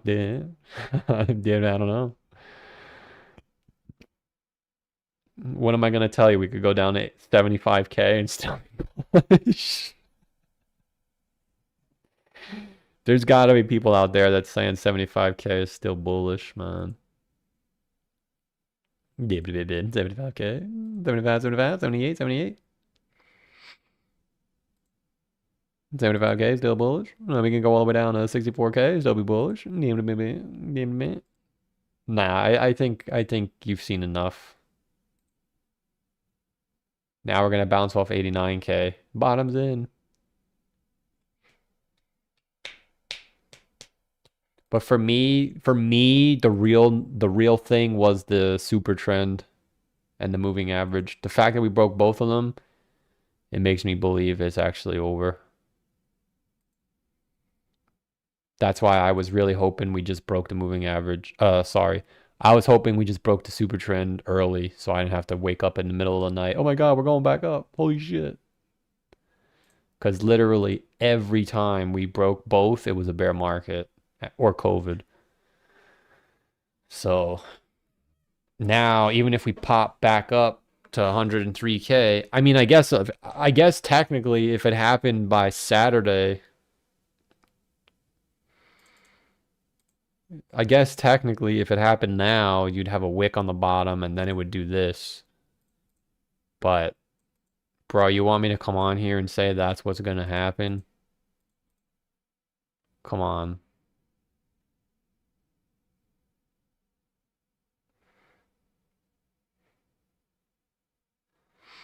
Trump talking about Ozempic and the next day the McRib shows up. I'm gonna try the McRib. I should have another video coming out soon. I think all my videos are done by December. Shameless plug, if you guys want to support my next endeavor. Well, I guess now that I'm poor, I'm gonna keep doing this. I'll do both. I'm trying to get to 500 subscribers on my food channel. We review Taco Bell. We pretty much did most of the items. I got a bunch of videos coming out in the next couple weeks, and then I think I'm gonna move on to McDonald's. Although I don't really have that much money, so I can't really gamble like this anymore. Fast food is expensive. I'll try the McRib, but If you guys want to support the channel, the fashion, support the channel, that would be nice. We're on the road to 500 subscribers. But yeah, even the tether dominance broke. So it's kind of like, what is the bull argument here? I don't know. I don't even see it.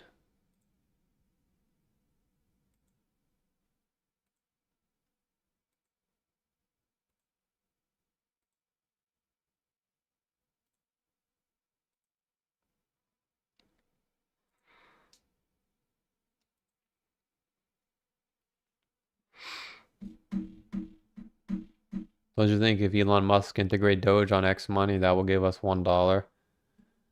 Why do I never talk about that? Because that shit's irrelevant. Remember when some guy came in my stream and said Dogecoin made an ETF? What do I think? And I said that it's bearish. That was actually the top. I didn't know it was going to be the top, and I didn't know that they made an ETF. But as soon as that guy said that, it's always bearish, except for Bitcoin. Every other time, it sucks. I don't pay attention to the news. I didn't even know they made an ETF. So whatever you're asking me about, X money, I don't know what that is, but it's bearish. Don't ask me about that ever again. Michael Myers for 10 says, I got a question. Bought a million Doge in 2018 with 3K. Should I sell and buy back when it's lower? You bought a million Dogecoin in 2018 and you didn't sell in 2021?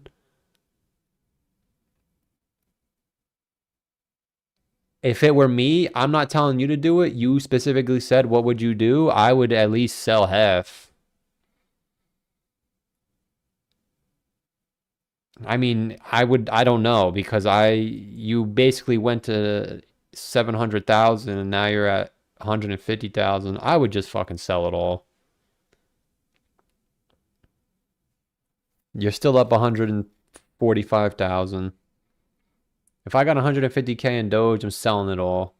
And I'm putting it in Coinbase next bear market. Yo, that's what I'm doing. Shoulda, coulda, woulda. If I got 150K Doge, I'm selling it. I'm buying Coinbase at $100. And I'll get all my money back next bull run. Yeah. Not financial advice. I'm not telling you to do that, but that's what I would do.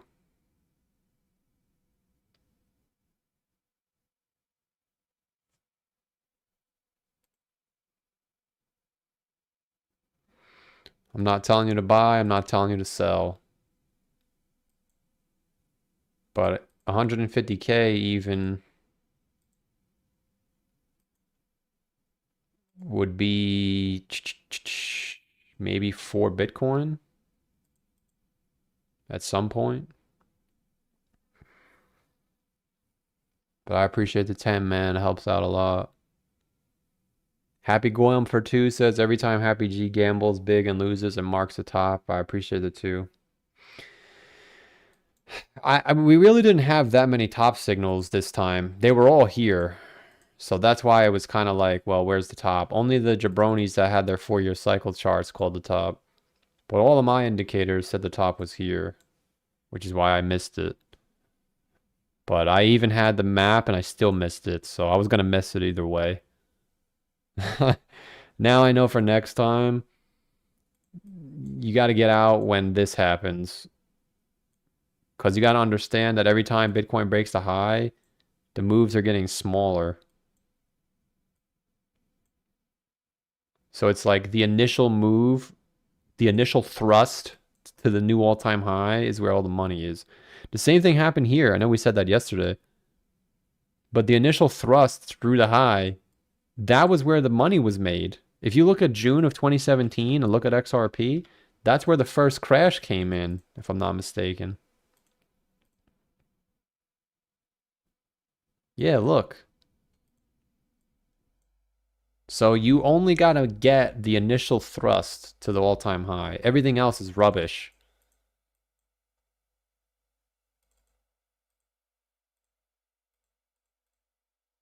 It happened twice in a row now. So what I'm thinking is this thing keeps moving. This one was in 2023. This one was in 2020, 2021. This was a year before the top. This was almost 2 years before the top. So clearly this is moving. And it makes sense that it's moving because the tops are getting closer together. So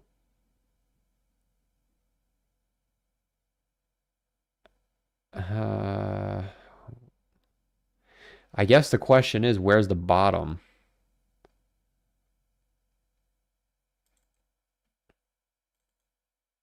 Because you can't even overlay the bull markets anymore. They're different every time. I guess if you did this, you could.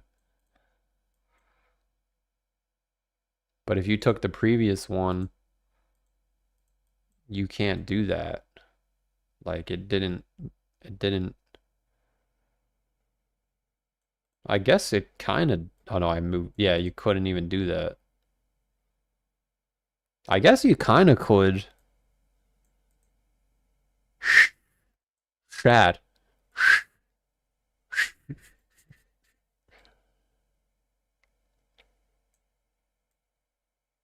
Yeah, I guess the bottom. Yeah, so you got to buy in around November, December, January.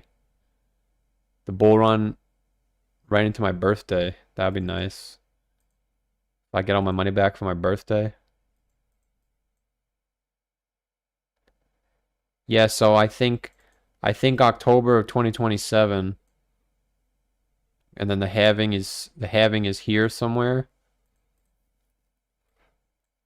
I think the bull run basically into the halving is going to be the real bull run. And then after that, it's pretty much dead, except for Bitcoin. But even from here, after the halving, Bitcoin did a 70% gain. That ain't shit for Bitcoin. Next time, it's going to be even smaller.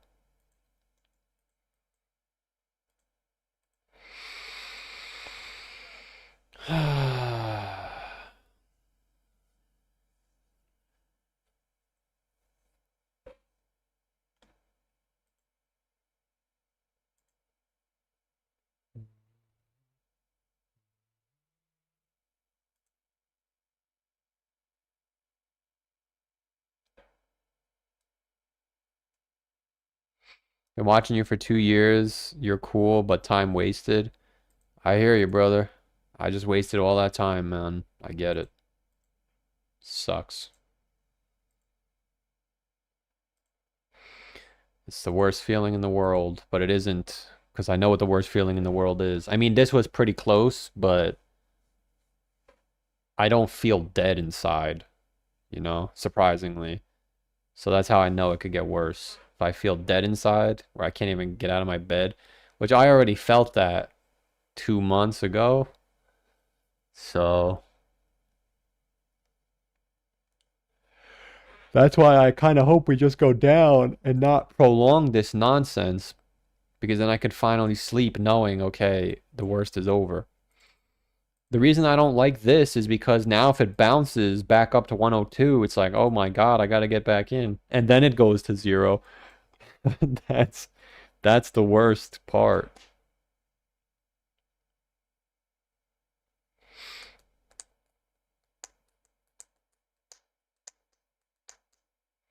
Local bottom, few days within a death cross. Listen, man, you got to do what's best for you. You gotta.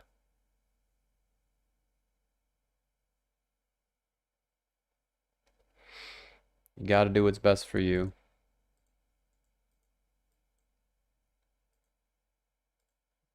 Rip to everyone who missed the bottom. Bull run starts from right now. Holy shit. Oh my God, oh my God. No, that might actually be it, dude. Oh my God. Holy shit. Dude, we're ripping right now. Oh man. Holy crap. That's how it feels. I get it. I do. It does feel that way. But it's gonna take time to play out. It's not just gonna go straight down. It never goes straight down. Initially it does. Back in the old days, 2020, 18 just went straight down. But right when everyone finally says it's a bear market, then it gets a big bounce. Actually, it looks like both times January was the bottom. Yeah, that's interesting. So I guess if we nuke into January, the bull market is only 300 days away. That's a good way to look at it. Yeah, that's odd. Both times January was the local low. So maybe we can't go down too fast because I don't know. I don't really know how low we can go. How low can you go?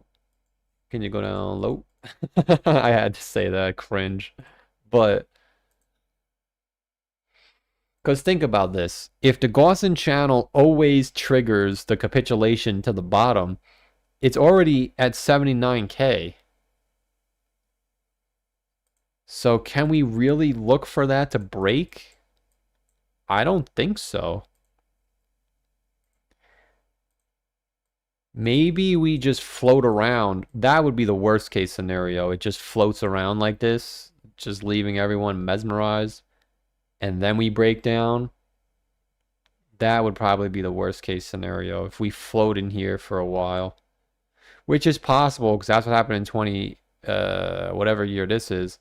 But I would like to see us go to the bottom of it first. Like 80K. So I think if we go to 80K, it makes sense because Michael Saylor's entry price is 76K or 74K. So when we break 74K, that's the capitulation down to the bottom. That's what I think. Because we broke Michael Saylor's price here and we capitulated to the bottom. Even though this wasn't the bottom, it was like the bottom for the indicators and shit. But if you can survive this, the rest is easy. Even though this was bad. But like we'll know, okay, we got one more thing left. Even here, if you just make it through this, even though the bottom wasn't in November, once you made it through there, the rest was easy. I was here for this. I stopped losing money in October.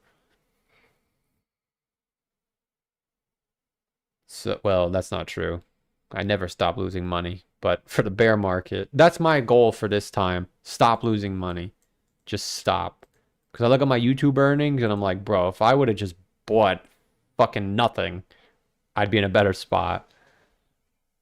But shoulda, coulda, woulda. But my goal for the rest of my life is stop losing money. There's no more rich. There's none of that shit. Stop losing money. My BTC average is 50K. Nah, I think I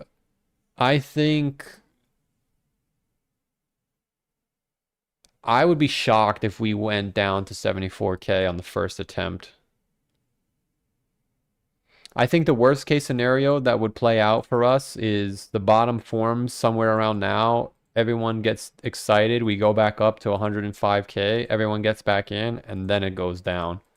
That would suck big time. Because then the bears get roasted, the moon boys get trapped, nobody wins, and then everyone loses. That's why I would really like if Mr. Market can just go down so I can sleep at night knowing that I'm safe.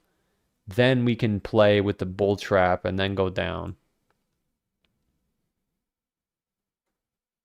I really hope we don't bounce right now. That would be bad. I feel like there's going to be a short squeeze.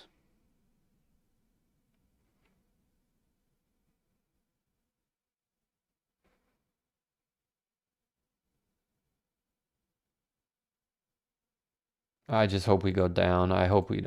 looks like ETH is trying to bounce already. I hate this shit. It's alright. I've accepted my fate.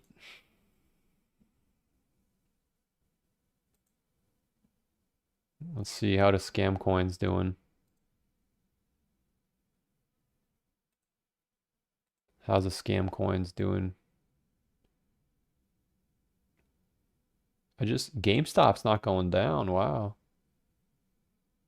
Oh man, we're bullish. GameStop's not. No, it is going down. The thing is, it's already down so much that it doesn't look like it's going down, but it just went down another 10% almost. That's the problem. It doesn't look like it's going down, but it is. This little ass wick was pretty big, 3%. Then if you go down another 3%, you're already down 10% from the bottom almost.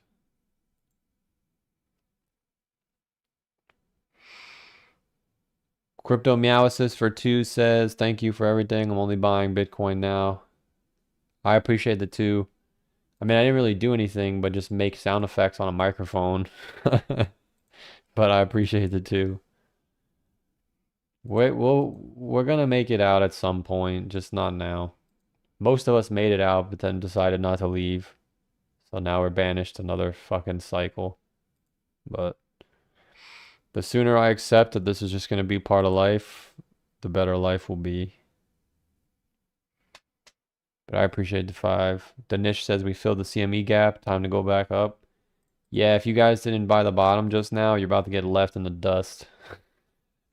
And then in 3 hours we'll be at 90K. Dude, we said that yesterday, remember? Where were we last night? I don't know. I went for a walk last night in the freezing cold and I remember seeing a big ass wick.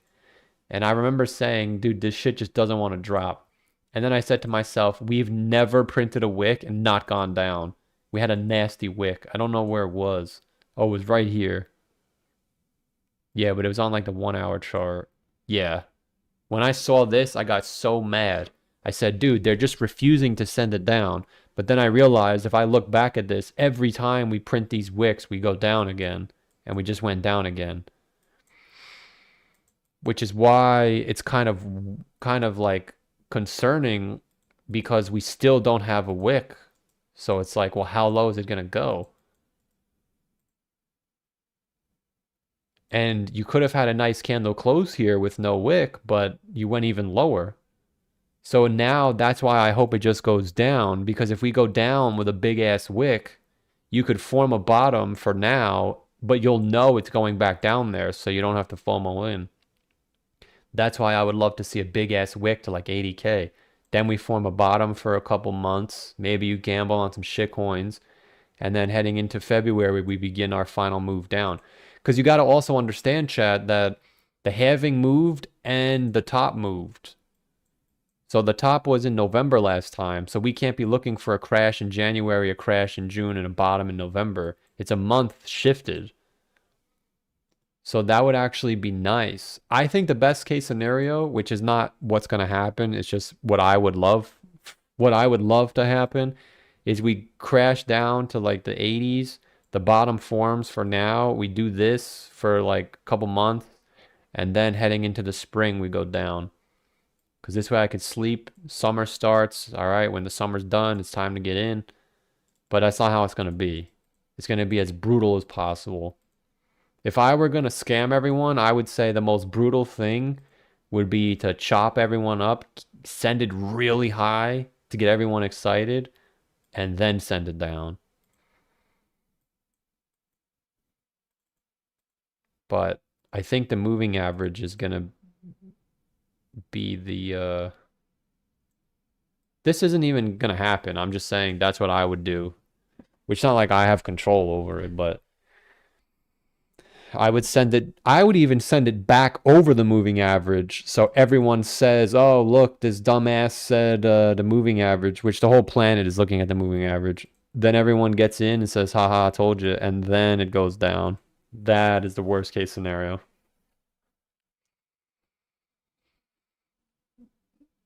That's why for me, I would rather just have them move it down one more time. And then this time, even if we get the big bounce, like it's over. Like we could go all the way down to 80 something K, go all the way back to 100K, and you'd still know that it's bearish. I would hate for us to bounce here, but That's what it is. Lord Narwhal for 5 says you convinced me to sell everything today, even though it's NFA. Let's hope it's your first right call. Was hoping I'd be happier the day I sold, but alas, I appreciate the 5. Well, I don't know if that's a troll or not, but listen, you gotta stop looking at it so binarily. Just leave the money. I don't even know if you sold or not, but let's just say you did. People gotta stop making it so extreme. If we make a new all-time high, you simply find a shitcoin that didn't go up and you throw your money in. Like, I understand the thought process of you just want to hold and sell, but those days are over, man. But it's not going to be pretty. It's going to be ugly. We're going to bounce, go all over the place. It's going to be too easy if we just go straight down. So now, if you did sell, you're going to have to live with it when the bounce comes. Because at some point, it is going to bounce. The question is, do you buy back in or do you not? But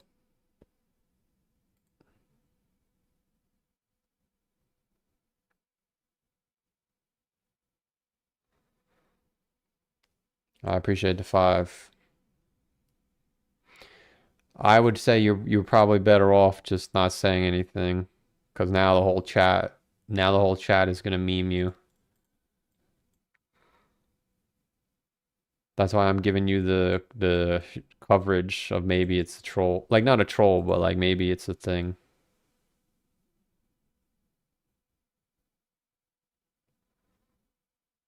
But I appreciate the 5.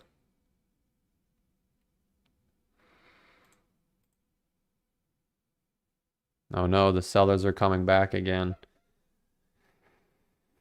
We got a long journey ahead of us, chat, but we'll get through it.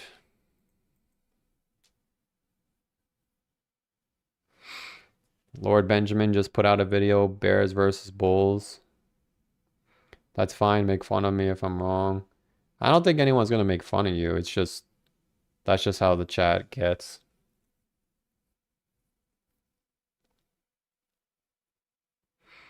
I could be very toxic and say something about that, but I'm not gonna scoop down to his level.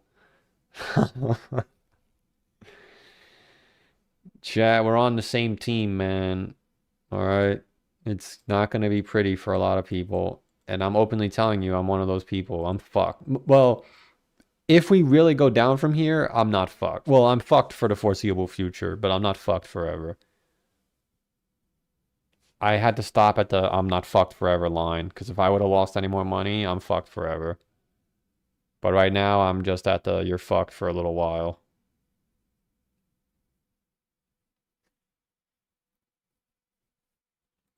I would rather us just go right down. I hate this chop bullshit, which it's not even chop. If you look at the coins, they're making new lows. Solana just made another low. It's just we're conditioned to be moon boys, so it's like, oh, look, it's not going straight down. That means it's bullish. It is going down though. It's going straight down. It's just we're conditioned to say, well, it's bearish, so it has to go straight down. Forever. Forever. And ever.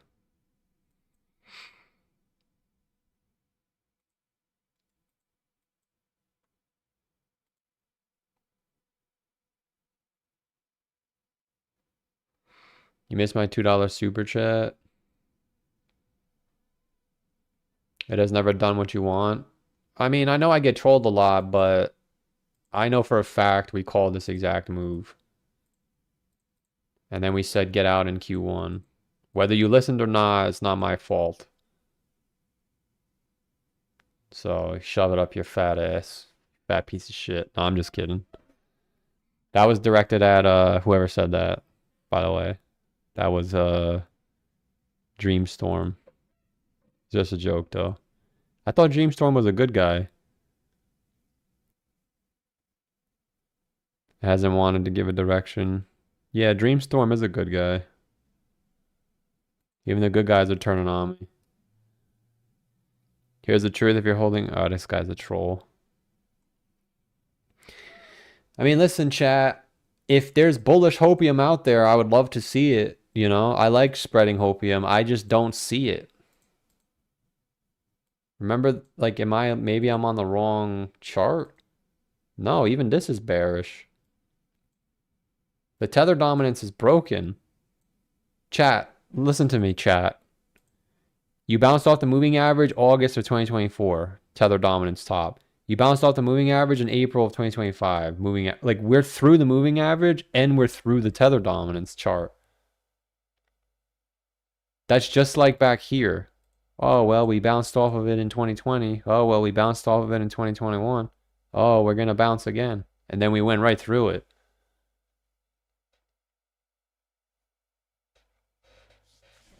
Is there bullish hopium that I can share? Genuinely. Because I would love to ingest it. My hopium now is just send it to zero. But I mean, dude, like genuinely, how could we still be bullish from here? Look at this chart, man.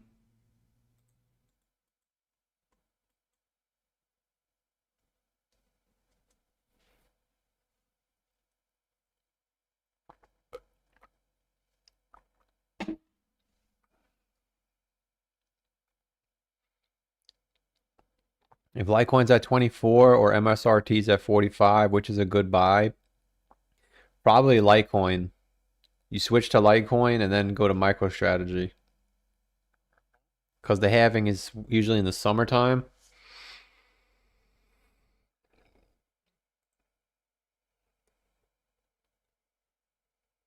Bullish hopium is used cars flying. Used cars flying, chat.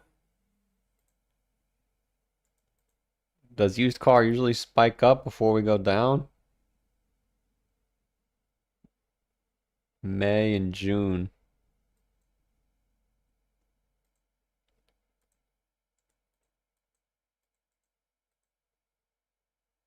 It looks like the sellers are already coming back. That didn't last long. Just go to CoinMarketCap, Fear and Greed's at 17. Yeah, I know, but you're looking at it from a bull market perspective. If you look at it from a bear market perspective, you did the same thing in February of 2018. You did the same thing in November of 2018. November of 2018 wasn't even the bottom. It was in December. So yes, at some point, there's going to be a big bounce. But again, the fear and greed was at 16 in February. But February wasn't the bottom.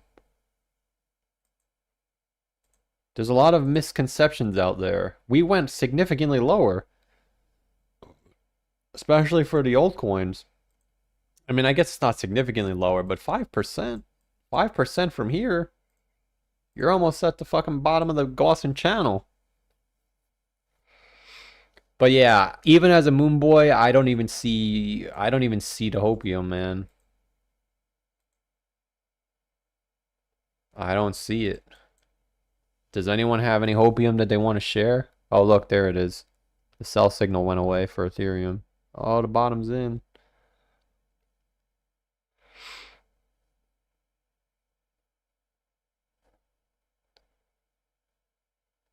The Lord didn't hear our prayer. Yeah, it is what it is, man. I leave the religious stuff to... I gotta take accountability for my actions. In September of 2023, I said if I have this much money, I'm gonna be so happy. I'm telling you, the simulation, as the flat earthers would call it, literally, no matter what I did, if I would have bought Turbo, Myro, Mog, everything, they all would have gotten me to the amount of money that I had, and the amount of money that I had was the exact amount that I said I wanted right before I started making money. So I don't know if that was my prayer, and then I just said, nah, it's not enough. Maybe. That could be true, and now that I'm in a shitty spot, I want to point fingers. But there's nothing I can do. The only thing I can do is not lose all my money. I don't want to believe it's over either, but I mean like I don't see anything that's bullish like remotely. Every indicator is breaking, every momentum indicator is turning bearish. Let's look at the Cutler RSI. That's a good one. And I don't know if you guys noticed, but every time I live stream, we say, oh, this is the bottom, and then we're lower the following stream. Well, I don't say it's the bottom, but the chat says bottom signal. This is like the 10th day in a row now. There's no bottom. It just keeps going down. Now my shit is frozen.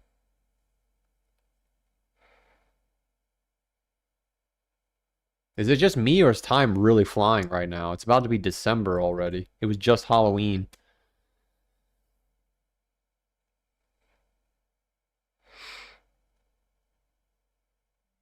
Yeah, Chaos King is a troll though. Ethereum, what a joke. What was the Cutler RSI? Is that bearish?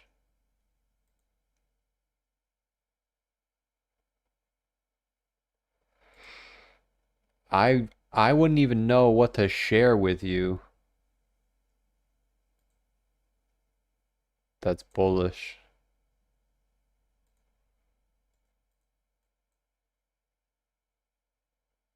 Yo, even the Cutler RSI is in the same spot. You're like coming into the purple box.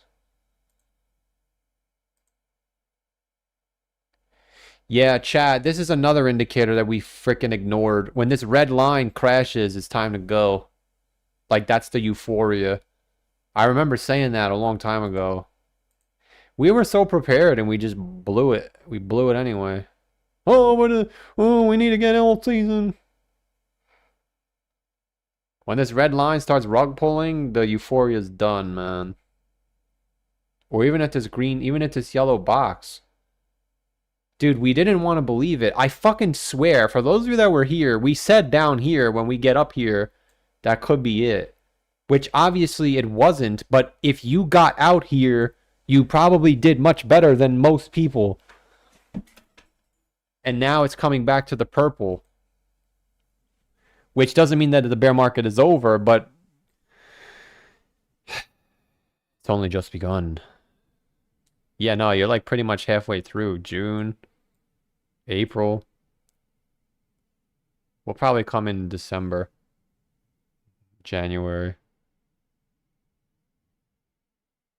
This is like the 5th we've done this cycle. We're going up, fools. Yeah, but we broke all the structure this time. That's the difference.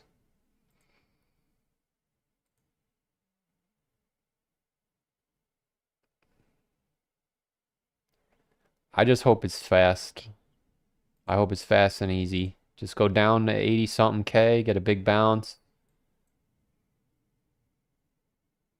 I mean, we've been going down for a little, we've been going down for almost how many days now? Today's Monday. Yo, we've been going down for a week straight, dude. What are you talking about, the bottom? Yo, like I know we're bottom signals, but where's the bottom? If it just every Monday you're lower than you were the previous Monday. Here was the first Monday. Here's the second Monday. Here's the third Monday. Here's Monday again. It's like every time it's Monday, it's just ultra bearish. Here's Monday again. So next Monday, we're going to be down here. And then you get the bounce. This is what I would love. I would sleep so much better at night if we just go down all week. Then we get the Fed meeting. We bounce. Everyone's like, ha, I told you. And then we go down. Because I really think if we flush down one more time, there's a 0% chance we're going back up. Like right now, it's like 0.1 just because I'm a moon boy. But if I would love for just one more flush. But I mean, if you look at Solana, you can just see, man, if Solana goes any lower than where it is now, you're not even going to get a chance to get out. It's just going to go straight down. Because like the super trend for Solana broke last year and then you came up to the super trend and now it's bearish. That's pretty much what happened back here. You broke the super trend, you went sideways for a little while, you came up and then went straight down. That's why I'm hoping that the bear market's not weird, where it's like the bottom for the altcoins is super early. That would suck. And then we just do this. I hope that doesn't happen, because that's going to mess up my whole plan. And then the bull run starts right away. That would suck. I need us to go a little lower. Just low enough to where it's like, holy shit. And then you get the big bounce. And then on the big bounce, you can try and short stuff. That's what I'm hoping for. I'm hoping that Solana goes all the way down to like 90 bucks. People buy it because it's like, yo, it's $90. That's so cheap. It bounces one more time and then it goes down to 40 bucks. Now the summer's in. Then you just got to make it through the summer. And then the bull run starts again. Dude, I'm telling you, we're going to get through this, chat. We're going to get through this. I hope this happens. This would be nice. Because once you make it to next summer, you're pretty much through the bear market if you're not losing any more money. You just got to make it through the next 3 months. And the thing is, it's like so sad, but if you would have just bought Solana, you wouldn't have to worry about all the other rubbish. I'm not saying that's going to happen again, but that's why we're going to spend the next year, like, what could we buy? I am leaning Coinbase. I'm leaning Coinbase. Because, like, my thought process is Coinbase not, like, one of the top exchanges for America? So, like, how could this thing not go up? I think this is exactly what's going to happen. I think we're going to get the bear market. It's going to go to below 100, do nothing until December of 2026, and then start pumping, like pumping out of here like a madman. Because now you got to understand, this is Coinbase. Coinbase, have you broken the high? I think you did. No. Yeah, I think Coinbase is going to be the move. I think so. The fact that it came back to the high and it's just going to go all the way back down. If it makes a higher low, that's going to tell me that this is going to run.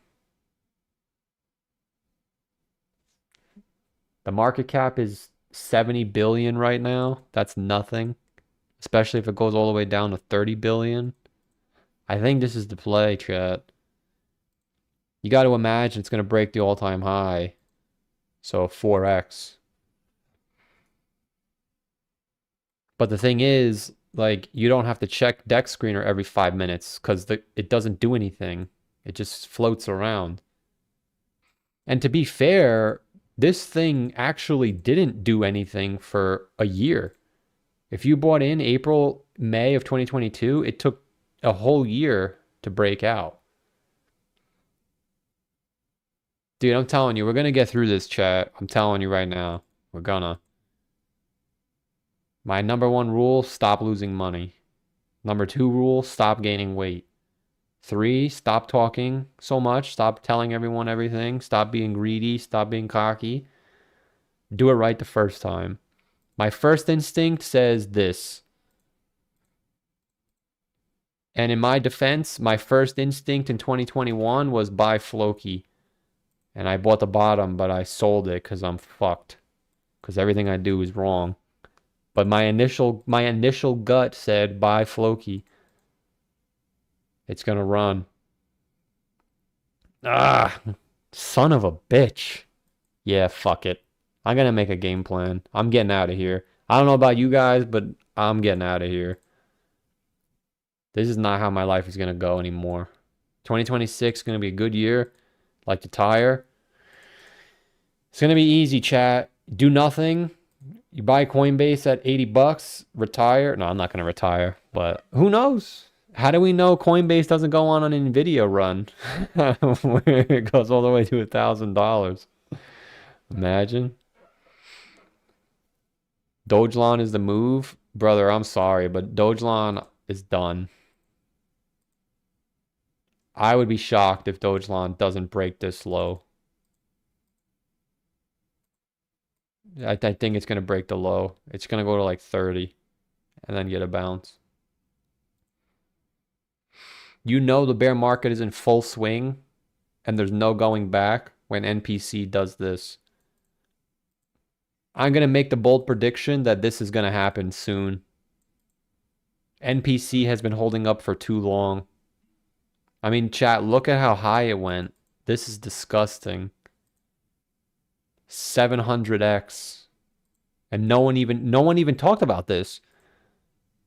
Oh, it did 1,000x. 100,000%. What is that? 1,000x? Yeah. The coin never went down from June of 2024. It's the same price. So that tells me that when it gets really bearish, there's just going to be an ultra candle. A ultra kill. Ultra candle. There's no way it stays up there. Issue with coin is Brian dumped 300 million shares and the other execs sold. Yeah, but they already sold. So you're giving me a reason to be more bullish. The reality is this coin from the low did a 11x. Even if you didn't get the bottom, let's just say you bought the top of the bull trap. You got a 200, 300% gain. If I bought the top with the money that I had here, I still would have made more money. Actually, unironically, I would have made a little less. No, because of YouTube. I would have made the same amount of money, but I'd still have it because it didn't go down yet. That's the big thing. We keep finding reasons to not buy something that's secure. I don't want to buy Coinbase because it might not go up 10x. So I'll buy this because it might go up 100x, even though it's been going down for 4 years. This is why I'm poor. I'm finally waking up after all this time. Just do it right the first time. I have a friend like that. He played it so smart, man. He bought stocks over time. He saved his money, and now he's doing good. And it's not even just me. Like most people like me that just try and gamble their way to the top, we're all fucked. So just do it right the first time. So my friend will probably be rich at some point, but I'll never be rich now because I'm poor. But that's why if you do it right the first time, you don't have to sit here clicking buttons like a madman trying to just get back to where you were. That's why for me, I'm not even saying Coinbase is going to be the right move. I don't know. If MicroStrategy goes back to $30, I think that's too low for me not to get in. Like if you really go to $40, you have to buy in. Damn it, Bobby, get in. I think I would just close my eyes and get in. Everybody pile in. Because MicroStrategy just has so much Bitcoin. And like, here's the thing, chat. Do we even know if Ethereum's ever going to go up? It looks like the dominance is going to go up forever now. So like, if this happens, isn't that even more bullish for MicroStrategy?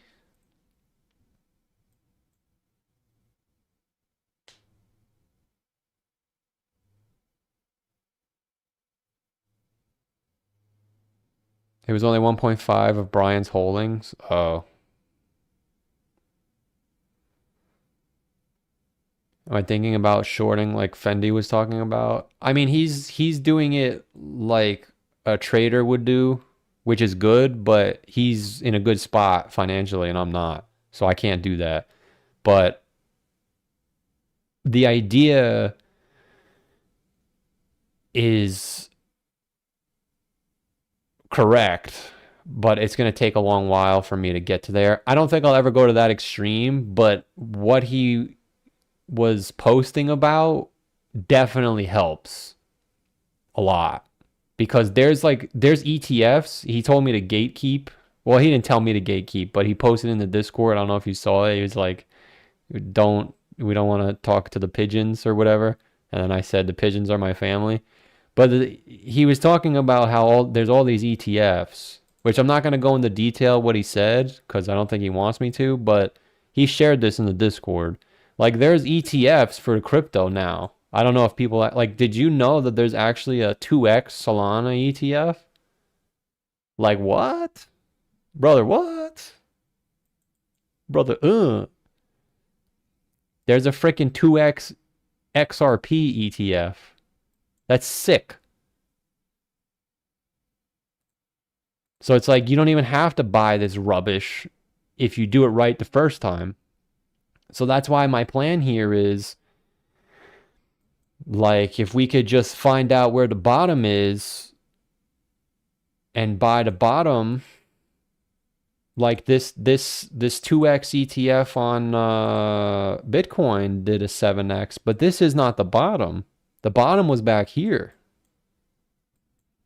But I'm not going to do what he's actually doing it like a real trader, which is good for him. He's doing very well.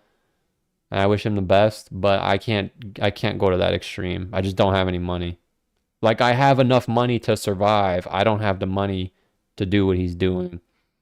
But I understand the concept, and that's why I could, if we get what I want. Give me what I want. And that's what I was trying to say before.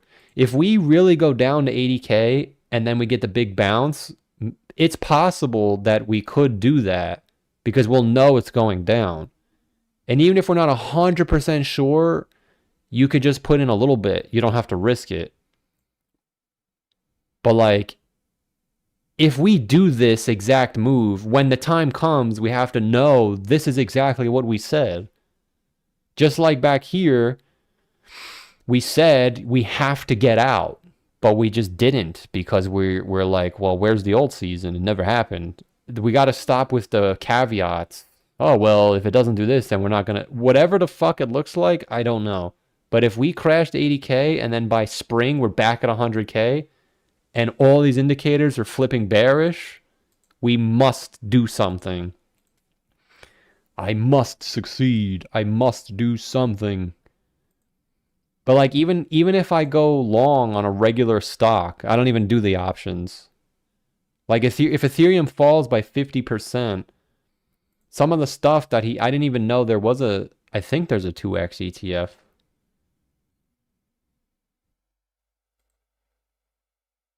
There should be a 2x ETF. Yeah, there's a fucking 2x short ETF on ETH.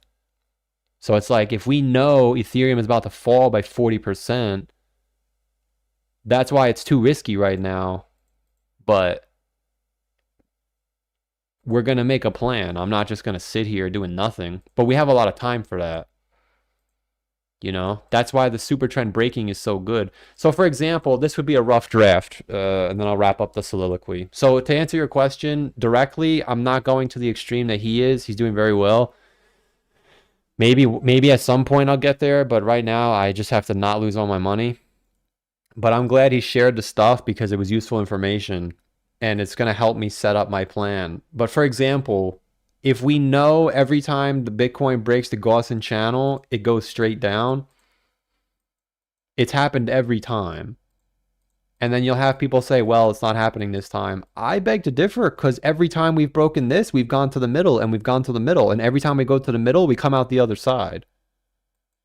So what I'm hoping is, I hope we don't go down too fast because then I can't do anything because you don't want to chase, especially when you're poor like me. I'm hoping we bounce somewhere in the middle so it gives us time to get in. You know? Because after you break down from here, it like literally, it never goes back up from there. It just goes straight down. So this is why I'm saying you do not want to go to zero. Because if you can do this, yo, you could get some decent money on there. Because like think of, even this, I was sick when I saw this morning. Did you know when ETH went to the oh, they did a stock split. But still, when ETH went down to 1500, it did like a 5x. That's a lot. Even if you only put in 20K, 10K, whatever. You still got $100,000 in not even 2 months. So it's going to be the same thing in the other direction, where it's like, okay, listen, everyone, we're getting the major crash signals, which even Crypto University says them too. He has some shit with a death cross on the 3-day time frame, I think is what he said. He just posted a short about it recently. I think it's like every time the 3-day death cross comes, we're about to go straight down. Yeah, I think it's orange over to blue. So it's like, that's why I would love for us to just keep going down, but not that low.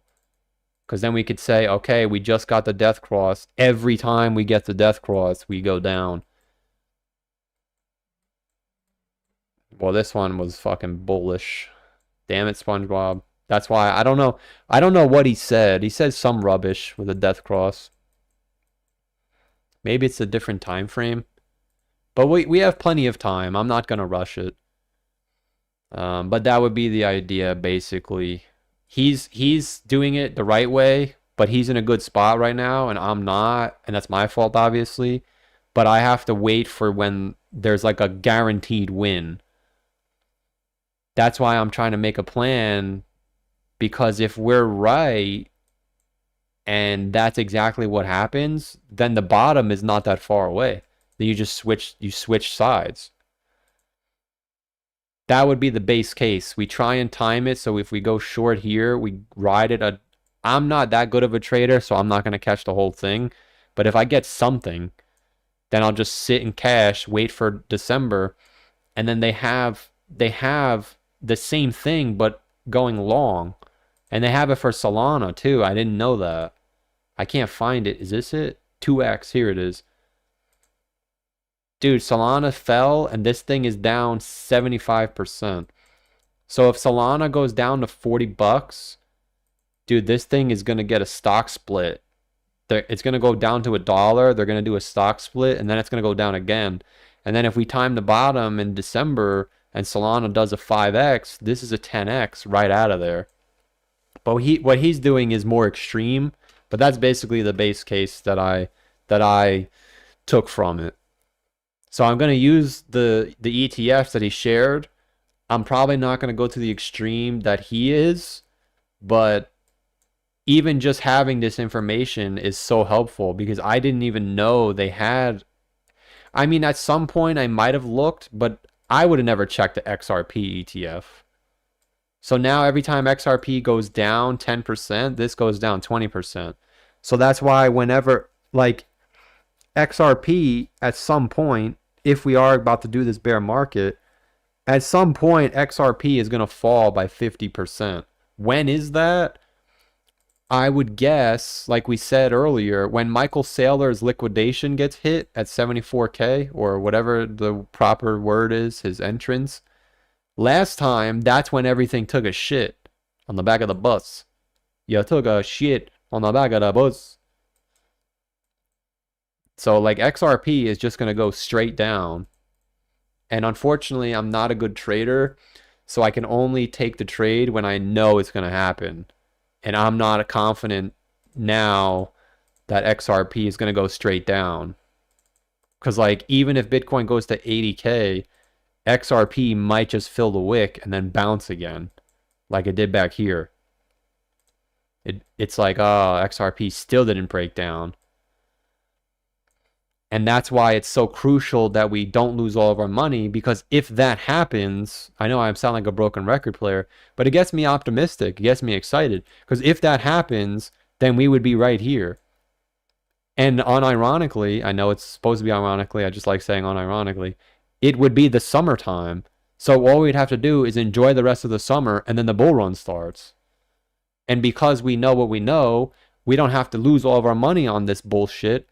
We could buy MicroStrategy, we could buy Coinbase, we can buy Nvidia, SPY, whatever. We don't have to gamble on bullshit.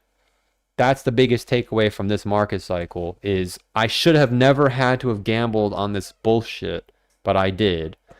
And I lost it all.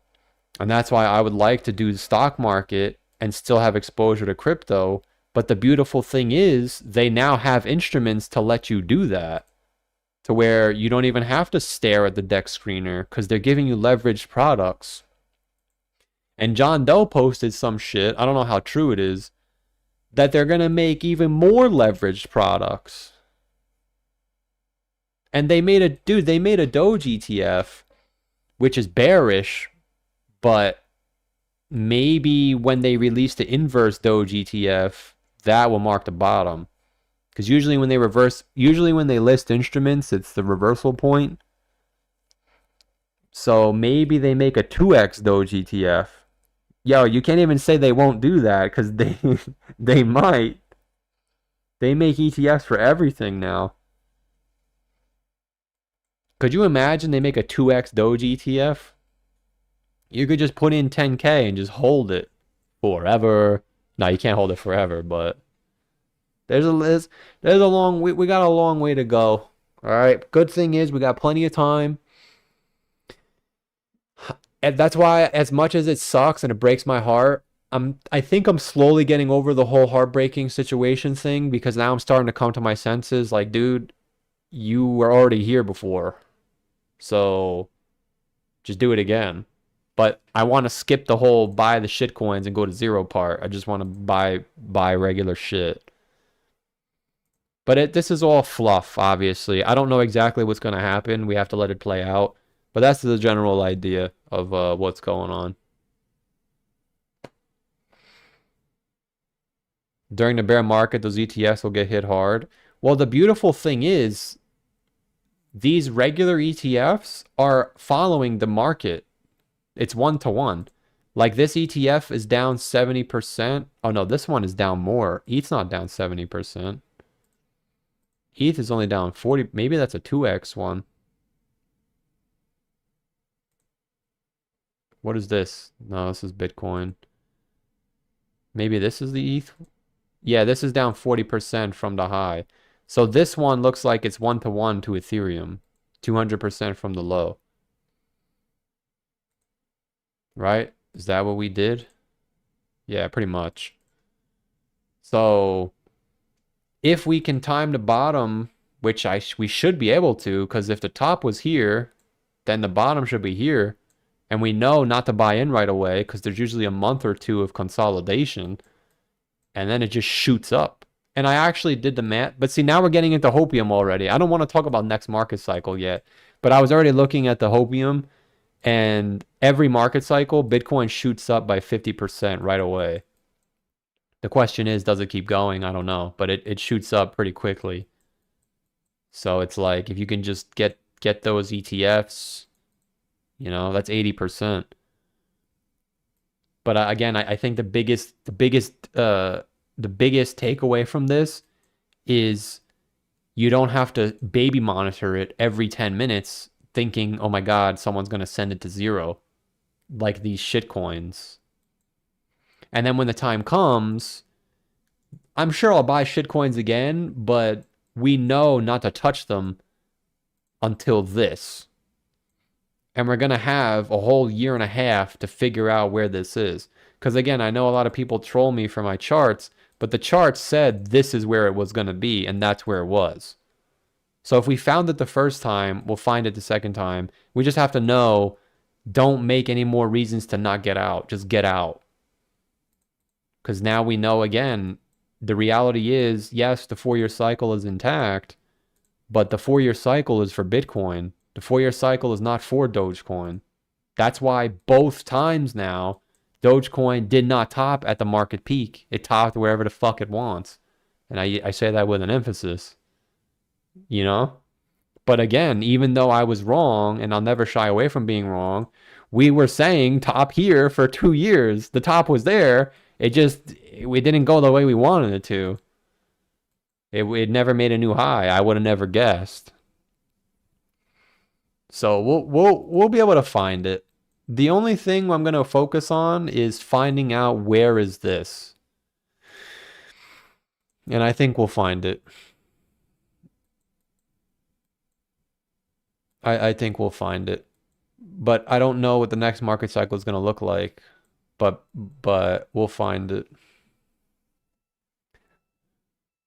I'm done running.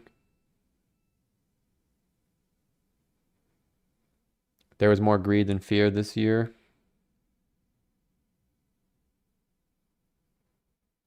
And having stuff in a Vanguard account is safe. I mean, there's always a reason to go to zero. Knowing me, I would put my money in Robinhood and then say, oh my God, the Jets are winning. Let me gamble. And then I lose everything. Yo, that's what happened the last time. I gambled on the Cowboys and I won. And then I saw that one team was up. So I gambled all the money and they threw an interception and lost. And I got rugged. That was where my spiral began. It was unbelievable, man. It's like I always find a way to fucking lose. I bet 1,000 on the Cowboys. They beat the Jets. I won $1,000, and then I don't even know who it was. I think it was the Panthers and somebody, and there was like 30 seconds left. They were on the really close line to win the game. All they had to do was kick a field goal, and they threw an interception, and then the other team won, and I lost. I lost. I got rugged. I swear I got rugged. Like literally on Robinhood, if you look, the odds trade like a stock. Like they go like this. My odds were like this, and then it went straight down because they threw an interception. And I said, I can't believe it. And once again, it's like, no, oh my God, no, no, no, what's going on? You get rugged. I can't, I hate it. That's why I'm doing it right the first time. That's my biggest lesson I learned. Do it right the first time.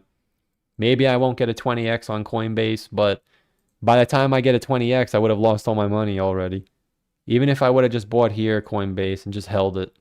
Just buy a random spot, 50 bucks. I just hold all the way.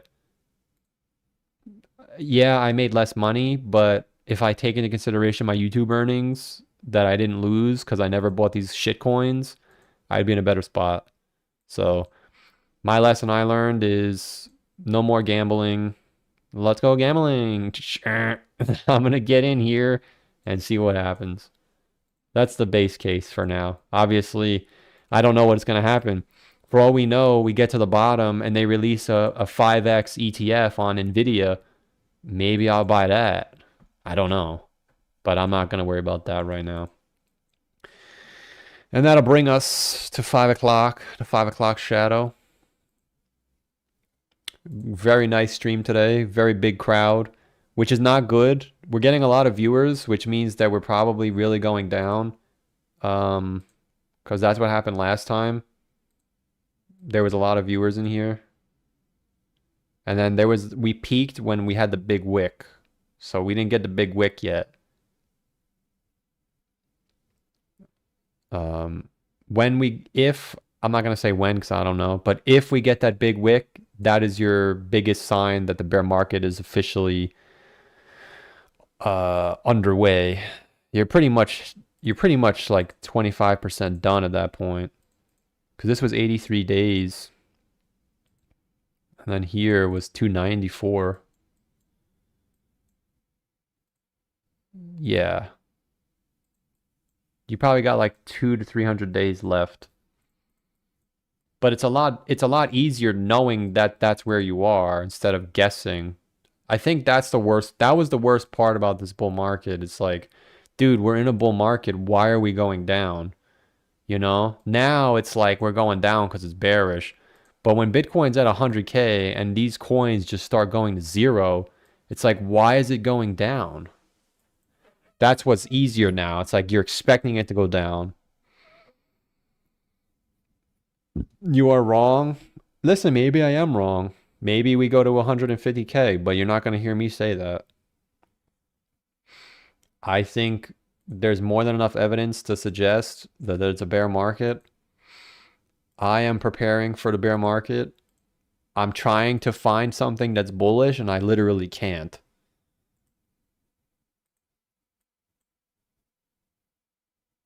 So people will say, oh, that's a bottom signal. Bro, they've been calling me a bottom signal for the last like year. And I don't know if you noticed, but if you didn't buy Ethereum or fucking BNB, there's no bottom.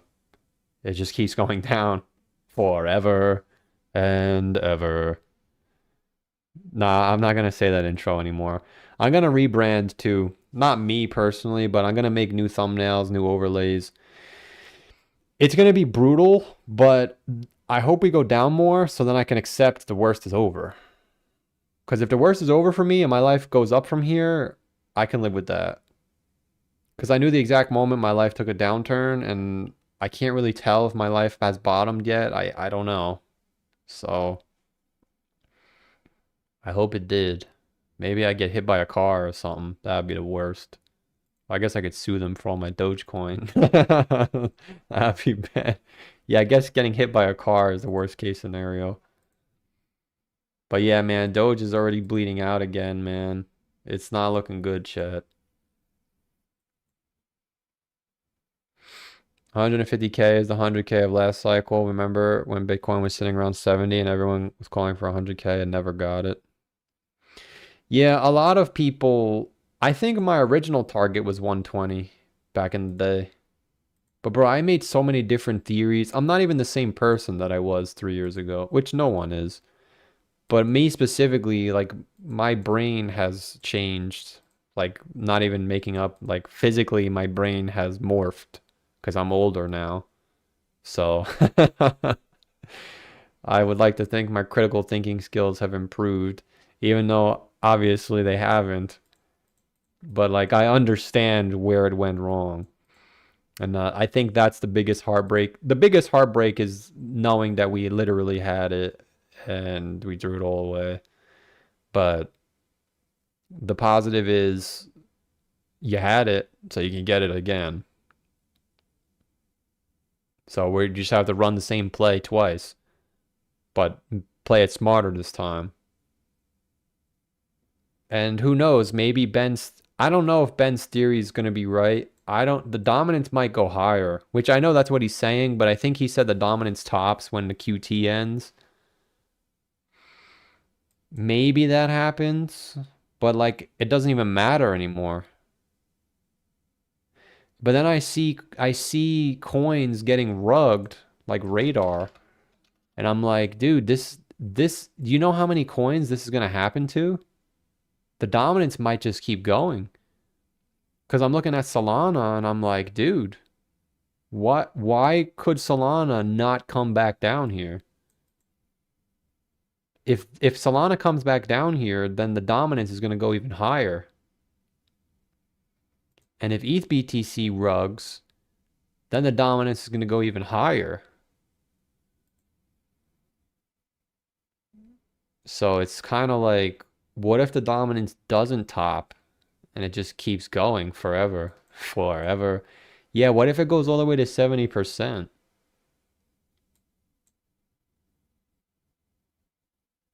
Could you imagine it does and everyone's just holding their old coins?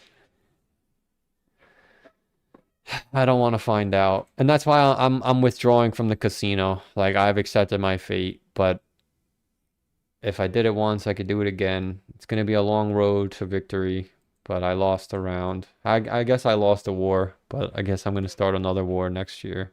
Start the next war. But all in all, chat, I can't look at this head and shoulders and tell you, oh my God, this is so bullish. Like you can only bounce off the same spot so many times before it breaks down. Just like the other way. You can't keep hitting the same. It's almost the same thing. It's just upside down. Right? So that's why I hope we get that bounce we talked about before, where we go down, everyone says, holy shit, then we get the big bounce, and then it goes down. This is the best case scenario. Like, when I say that, I'm not saying this is the best case scenario that can happen. This is the best case scenario for me. That's what I want. Because then it could come up. Maybe I short, maybe I don't, but maybe I can short the break. Because now that we just had the bounce, like that shit's going to break. And then it should just free fall. Not just because that's what happened last time, but that's what happened on the way up. And I'm not a chart guy, but I'm pretty sure whenever something moves up, it moves down the same speed when you get to that point. That's why even when we went down here, we went right back up. And I think Bitcoin did the same thing. Like we kind of just went straight down, so we just went right back up to this point. See? There's nothing but air here. So there's nothing but air here. So I'm thinking If that's what happens, then that would be the opportunity to try and short something. Because if we break this level, the bottom for Solana, believe it or not, it could be $40. I know that sounds bizarre, but it could be because the market cap is inflated. So if the market cap fell by 80% from the top, you would still be up 700% from the bottom. But if you fell 80% from the top here, you'd be at like $48, which is only 500% from the bottom. So Solana could go to 40 to $50.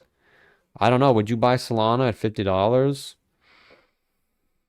At face value, it's like, duh. But then you look at the idea of, well, if you bought ETH, you didn't even make a new high.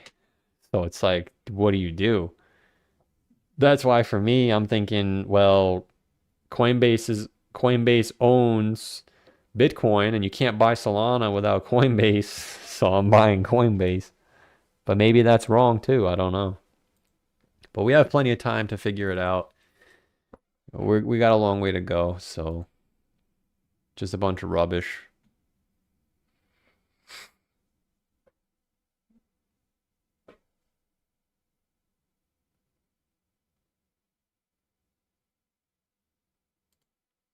What is this guy on about?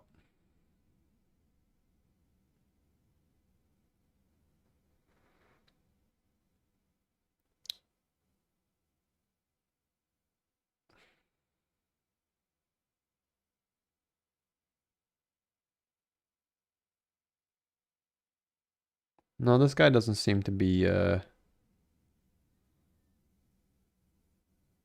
this guy doesn't seem to be a troll.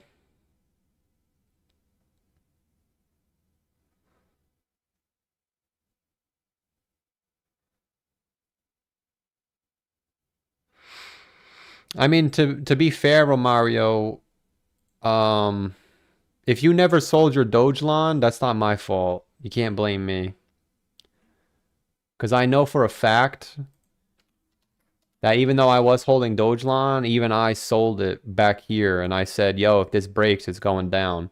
So if you never sold, that's your fault. Respectfully. I don't know if it was this one or this one. It was one of them. No, I didn't have Dogelon in 2023. No, it was right here. Even I said, yo, chat, listen, man, we might actually break down here, so watch out. And if you didn't sell, that's not my fault. You fat piece of shit. No, I'm just kidding, bro. You seem like a good guy. I read all your comments. Yeah, YouTube has this feature where you can actually read all the comments from the past. Well, not all of them, but recent ones. Like if I read Vape's recent activity, gonna grind the gym again, cooked, back to zero, game over, John Doe, see you next year. No Flogi, just got rinsed. Dude, this guy's... Didn't you have 71.5? No, it was fake. Oh, this guy said that like 3 streams ago.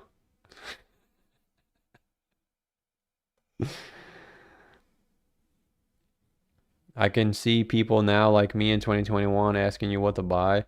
Yeah, that's the problem with YouTube is you see someone with 70K subs and you think they know what they're talking about and they don't.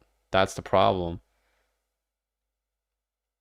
I was watching someone have 100,000 followers on X and they just keep saying the bottom is in and we just keep going down.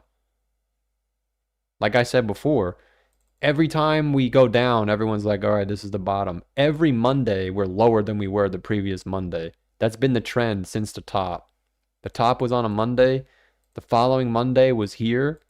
The following Monday was here. So technically you could say it was even. The following Monday was here. And here's Monday again. And now today's Monday.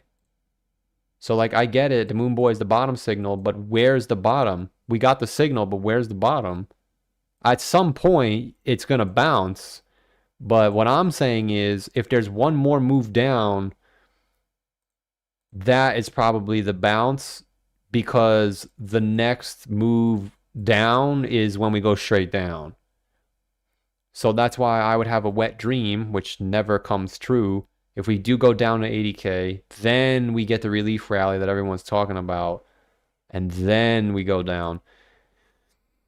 Because we don't have that much room to go down. I don't know if it's going to go all the way down to these low ass targets. I think 30K is too low.